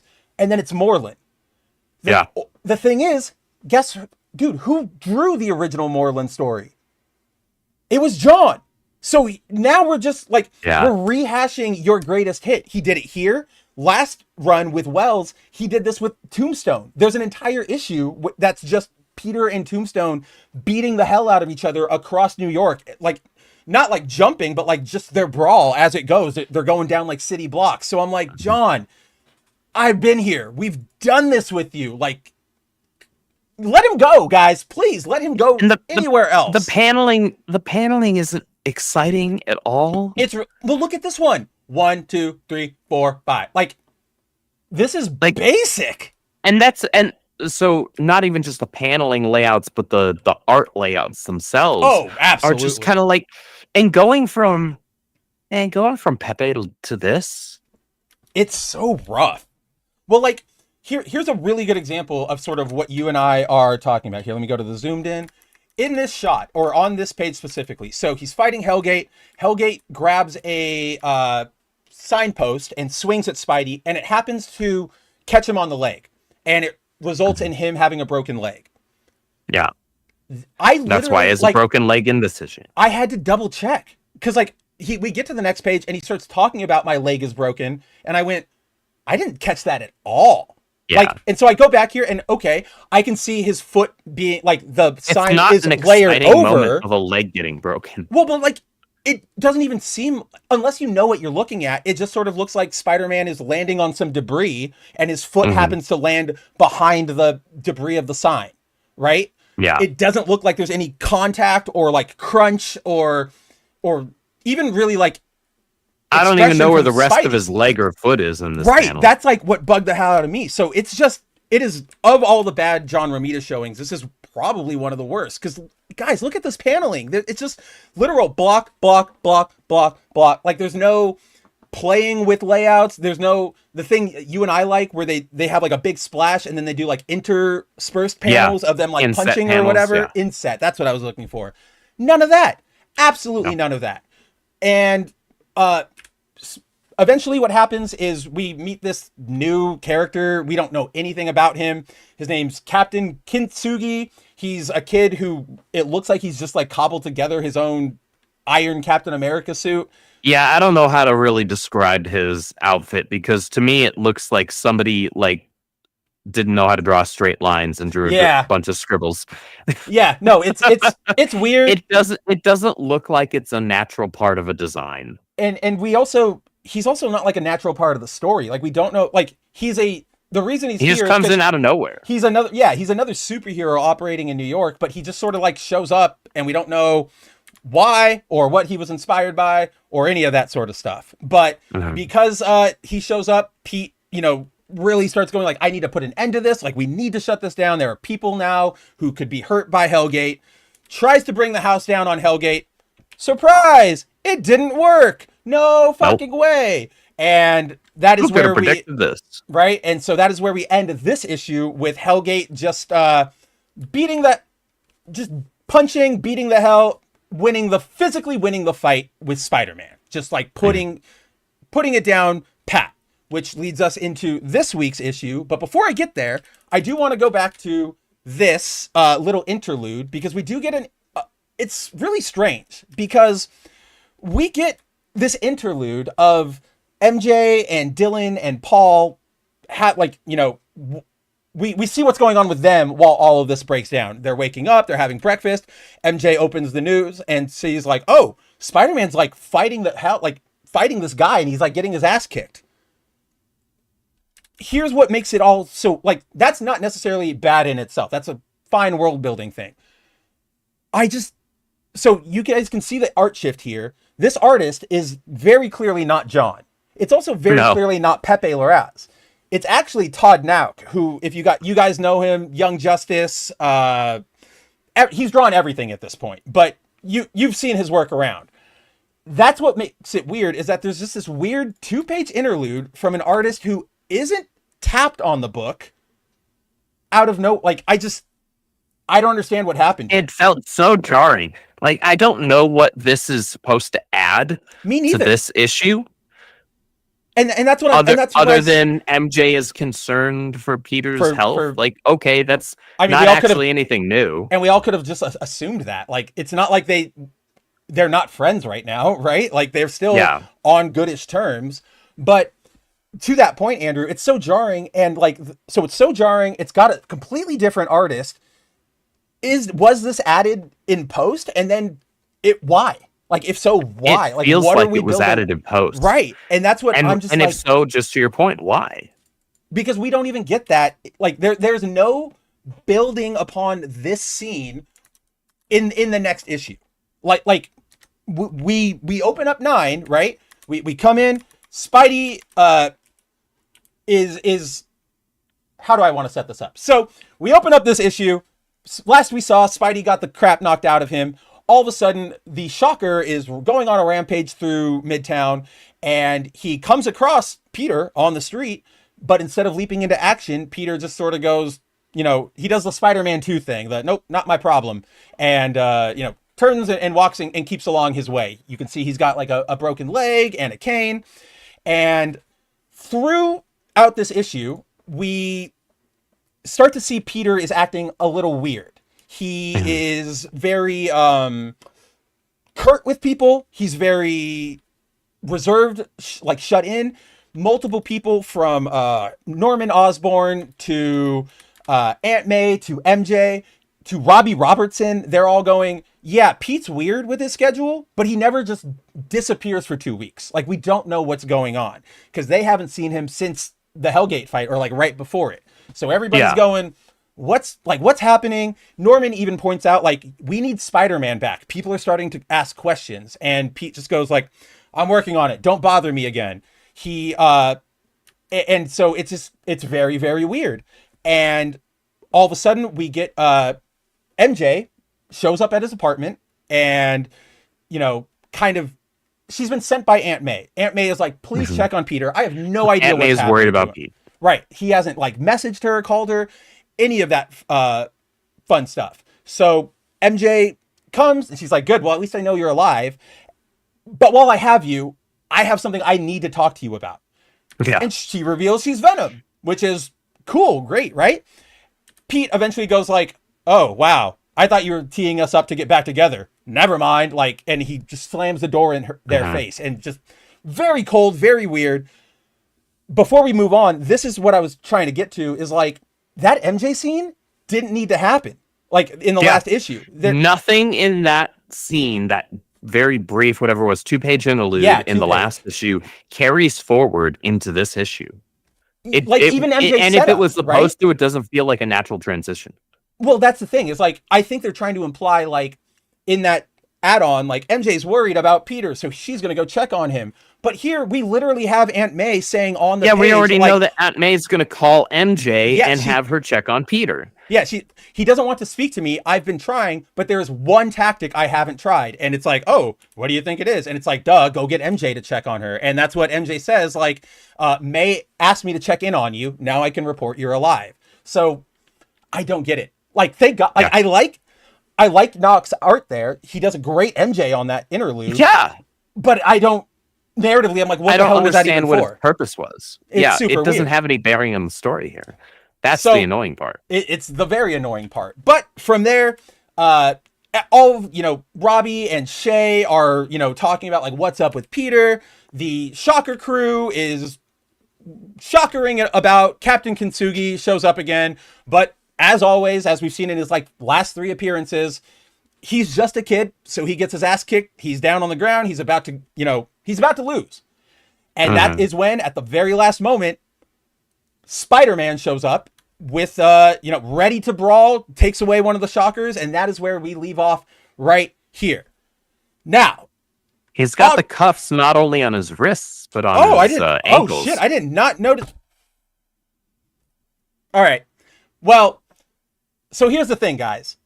If you read this issue, there are lots of hints in this dialogue that this issue kind of plays loose with who Peter is, if you will. There's a lot of, I'm trying to get better. I want to recapture my life. I want to, I need to survive now. But it's a lot of I statements. Like you're hearing from inside his head. But as we see, none of this behavior is really Peter. Not leaping in to be Spider-Man to save the day from the Shockers. Not, talking to Norman and MJ and Aunt May, who hasn't seen him in 2 weeks. Like, it's not him. And then we get this really interesting bit here. I don't know if you picked up on this one, but right here, when Peter's coming home, he's on the phone and he's telling whoever he's talking to, he says, "Are you coming over tonight?" And he hears MJ and he says, "Hey, let me call you back, hun." And it's like, oh, that would imply, if that is Peter, he's talking to Shay. But then we get over to Shay and she has no idea where the hell he's been. They have no plans. Yeah. She's like, where the hell is Pete? Now, I've talked to this with Andrew. This is a theory. I haven't really had like a spot to say. But if you guys remember, in the next arc, we're supposed to be getting an evil Spider-Man, right? Peter's going to be in space and he's going to be in that cosmic symbiote suit. And there's going to be another Spider-Man on Earth who the solicits have all said, like, why is the Peter on Earth being so violent? Why is he so mean? Why is he putting off everybody? Because Ben's a dick.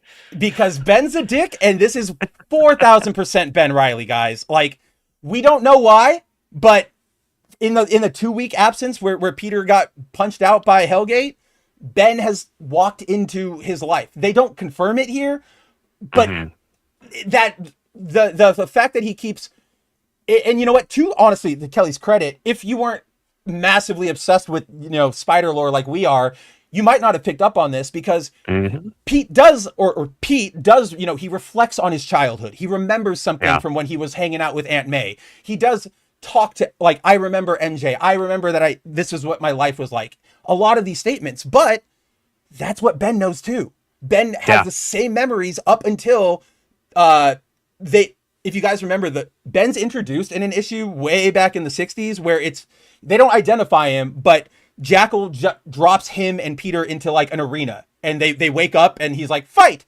to see who's the real one. And up until that like moment, Ben has the exact same memories as Peter. So they're playing with it like, oh yeah, he's remembering MJ or Aunt May, but it's not Ben, or like it's not Peter, it's Ben. So you get that. You get obviously that reference to having, somebody come over tonight and it's not MJ and it's not Shay. Ben has a girlfriend. He has, I forget her name, but she's got she's a super villain now. She like puts on Halloween masks. All Hallows Eve, that's her name. But like she puts on masks and it transforms her into whatever the creature or character is. Like she's done Frankenstein, Captain America, cool little things like that. But he has a girlfriend. He's wanted. The last we saw him at the end of Wells's run, he was talking about like, I'm going to come back for your life, Peter. Like I still want it. I'm sure some of you might remember because I complained about that. I went, what the hell? We had Ben moving on past like, I'm going to take your life. And now we're putting him right back. Like, what are we doing here? But whatever they're doing here, it looks like Ben is probably the one behind the spider suit here, especially from the dialogue he sort of says before he shows up right here. He says, I can't lose again. So I made a deal with myself. From now on, whatever it takes, whatever keeps the pain at bay and staves off any more loss, I'll do it. Pain can't be avoided, but it can be shared vigorously. That's literally what Ben has been saying about being Chasm this entire time. So all of that personality wise is pointing to and this Ben's being the Ben. one with the wrist braces. That's exactly what I was getting at. Well, so if you guys remember when he was Scarlet Spider, he had the like chunky wrist bracers so he could do impact webbing. But as I showed you, Andrew, he also has those still as Chasm, right? Like that's still his, but dude, you pointed it out. The wrist cuffs, that's Ben too. Because if you guys remember, Ben wore the like pouches on his like ankle and Chasm has them on him too. So it's the worst kept secret. If this isn't Ben, I don't know. The chat can, I don't know. If it isn't Ben, then like somebody goofed hard, like really hard, an editorial. if it's not Ben, it'll be one of those things where like everything was going right up until print on issue 10, and then they said, "Oh shit, we're gonna put Ben in Imperial. We need you to swap in, I don't know, Kane or whatever." Like unless that happens, this has to be Ben. And yeah, at this point, there's no reason for it not to be. There's no reason for it not to be. And how else are you gonna pull off 2 Spider-Men? It's right there. It's been staring us in the face the entire time. Now, that's the end of this issue. Andrew, what did you think about this issue? Literally anything good to say? Because I don't have a damn thing good to say about it. I don't have anything good to say. This shot's kind of cool, I guess. Yeah, I mean, that's fine. We've seen better versions of it. Like it's nothing spectacular. What? I will say that there was a little bit of tension in that scene with MJ. And if that was Peter, then like there's some interesting stuff interpersonally going on maybe. But Marvel Spider-Man editorial specifically right now is so effed up. Yeah. That there's no reason to have any hope from something like this. There really isn't.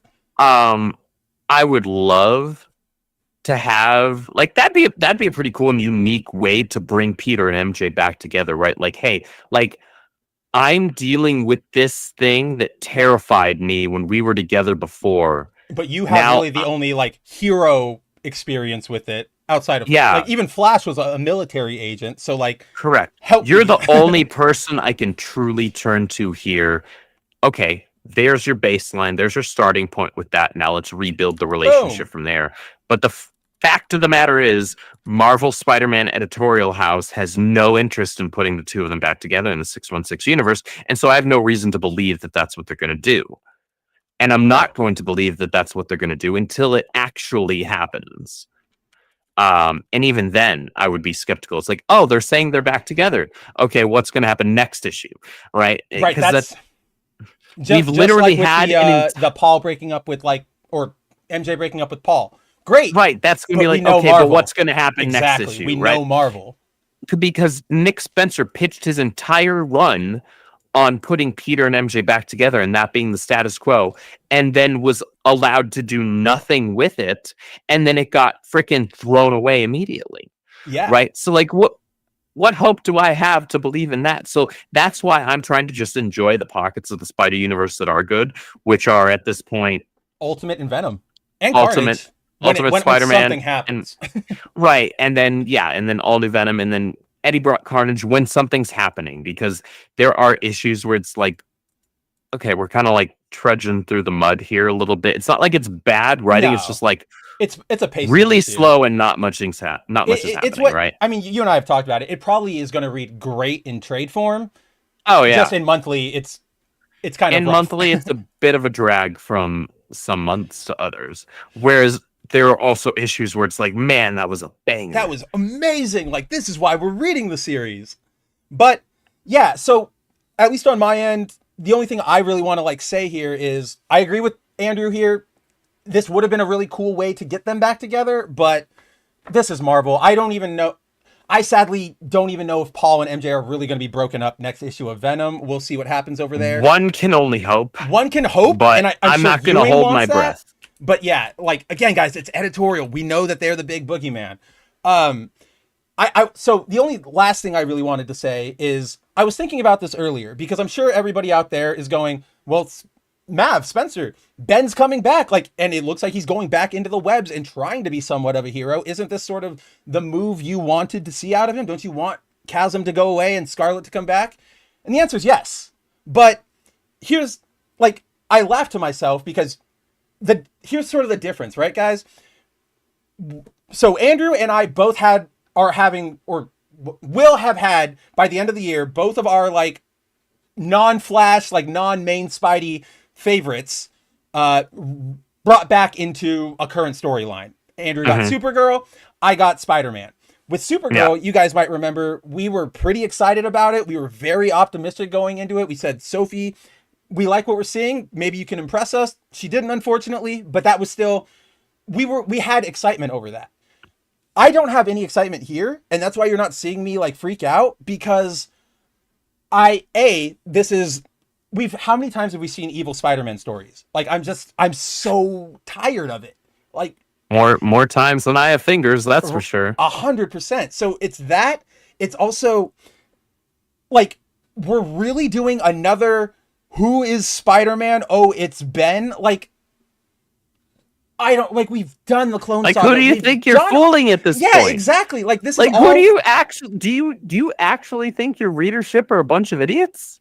I mean, kind of, at least with Marvel, I think they might, but that's they might, yeah. But that's like my where I'm at with this is that when we went with Supergirl, there were signs there that, like, okay, there's something to see here. DC is giving Sophie a chance. They want to push Supergirl. They're giving that, like, space for her. Here, we all know that this is just some weird drama gimmick. This is not, I don't expect anything good to happen to Ben. And I also don't expect it to happen in this book at all. Like, even if they went and said, we're bringing back Scarlet, I'm going to imagine we're going to get the dumbest way possible here, right? Like this is what Joe could do. He could go, oh, the chasm left you, Ben. Your spirit's been purged. Wow, I'm back to being Scarlet. Wow, I wonder where that spirit's going to go. Who knows? And then it's going to be like in the caption or the edit or the narration box, it'll be like, well, because it was attached to Ben, who is essentially Peter, it's searching out for another Parker, and it like finds its way to Mayday, baby Mayday, who still exists somewhere. And that's like the dumbest thing they could do with it. But like, there's nothing good I can predict coming out of this. Like, just nothing. So this is less like you saw Supergirl and you went, yay, I see Ben, and I go, oh my God, here we go. Here we go again. Mamma mia, here we go, Ben. Like, it's gonna be rough. But of course, that's for another night, another week of comics. I think with Amazing Spider-Man, that's probably the worst thing we've read this week. Everything else is pretty good. I don't know. Everything else was pretty solid. Anything else you want to hit before we start wrapping up here? I think I'm good. Alrighty. Well then, with that, we'll say goodbye to Spider-Man for now, or at least the amazing version of him. And we'll probably start saying goodbye to you, or to you guys out there. So, yeah, at the end here, obviously, go check out all the books that we recommended this week. Go check out the Absolute Trinity. Go check out the Ultimate line rolling out in at Marvel. Go check out Uncanny X-Men. It's always great. Aside from that, you should also check out, as Andrew I'm sure will let you know right now, everything that RIPPAVERSE has on deck. What is that, Andrew? What are we looking at? Well, right now we've got our omnibus, which is going to be over 1,300 pages. Our entire year 1 through 3 line. All of our major releases, so every short story that we released in the Rippazines, that's the first 4 Rippazines. That's all of our major individual releases. And because Eric decided, you know what, screw it, we'll add that too. We added the Saints and Sinners anthology to it as well. So this is a really big, beefy book, guys. This is going to be larger than my Flash omnibus collection. It's bigger than my Marvel DC collections. Like, this thing is massive, guys. Even though nobody's ever done this before, it's a massive collection. It's never happened. And in fact, these are completely unreadable. You can't even open them. Oops, don't look at my camera. Why would anybody buy these? Even comic collectors don't like omnibuses. Nobody likes to collect That's why we always print them. Yeah, we don't like to put those and display them on our shelves or our coffee tables as geek cred because we really love a thing. That's not a thing that happens ever. No. Aside from that, please pre-order my 4 comics that will never come out. Right, yeah.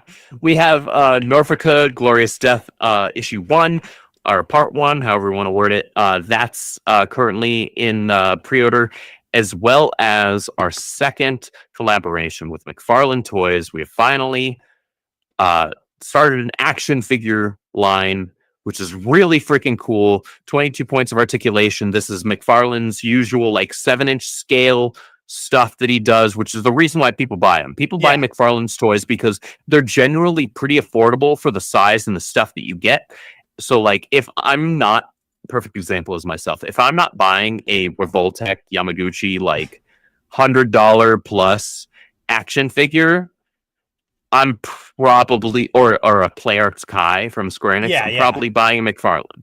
Like that's like, because the McFarlane's going to be somewhere between like $25 and $35 normally, right? Which is completely affordable for me. That's easily, right? McFarlane could announce tomorrow he's releasing like 4 new Flash family members in his $25 to $35 range. So I'm like, cool, I'll pre-order all of them and not feel bad about it. If Yamaguchi did that for their $100 figures, that's a different story. That's not quite as easy for me to do, right?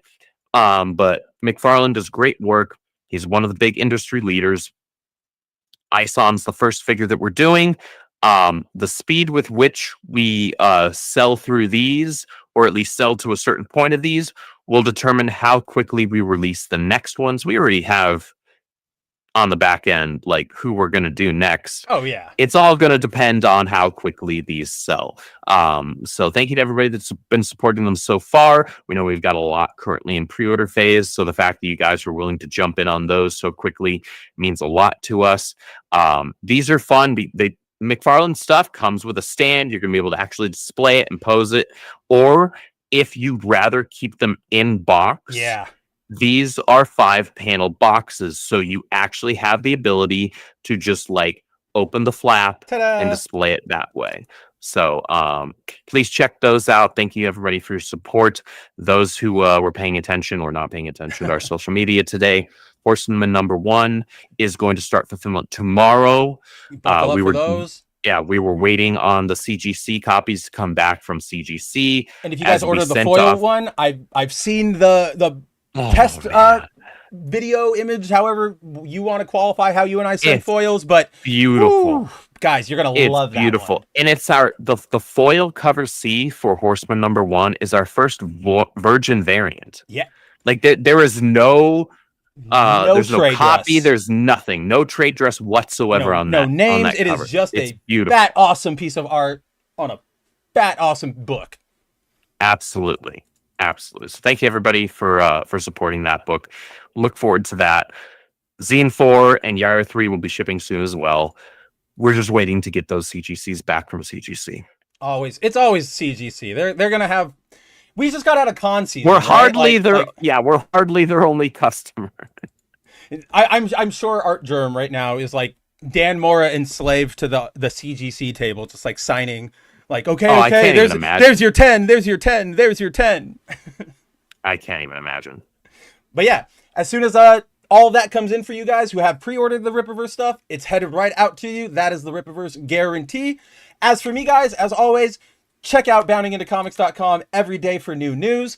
Tomorrow, we will finally be back with Good, Mab, Ugly. I know I've taken a little bit of a break, and I meant to come back last week, but schedules got thrown up. But we'll be back tomorrow. We'll be hanging out, talking a lot of stuff. So if you want to hang out, come hang out. If not, we'll see you next week. And I think that's all I've got. Andrew? That's all I've got, guys. Thank you so much for supporting Foil Variant. We appreciate you hanging out for some intellectually honest comic book talk. We will be back next week with more of it. And hopefully there will be more good books to talk about, just like there were this week. You can always expect honest opinions, honest takes from us. We're not going to just tell you a book is bad for clicks. We're also not going to just tell you a book is good for clicks. I was going to say, we're not going to glaze a book either. Yeah, it's the book is either good or it's not. Jeff Lemire is a great writer. JSA is terrible. I'll say it till I die. Is not. That is not the business. That book is not the business. And Jeff Lemire is a good writer. Whereas Kelly Thompson or Gail Simone or Jason Aaron, we normally do not like whatsoever. And yet, all of their current books are bangers. Yeah. So, but yeah, guys, we'll be honest, case by case basis. With that, we will see you next week. And I couldn't have said it better myself. And take it easy, everyone. We will see you. I already said it. We'll see you in 7 days. Take it easy. God bless and Godspeed, guys. Never before have we had greater face a complex, rapidly changing world. Think of it a moment. It is a world in which supersonic speeds are commonplace. It is a world that has seen the coming of the atomic bomb. It has seen the rise of the total state, the dictator, and the mass man. It is a world of new sensations, new excitements, new distractions. So much to be learned by so many in so little time. And And I suppose you're here with no agenda, as per usual? On the contrary, I'm here for comics.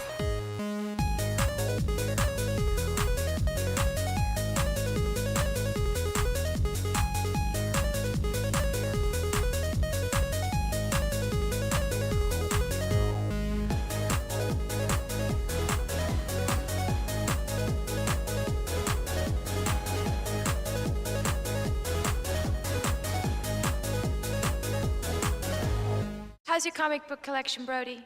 Oh, it's going good, but I've been...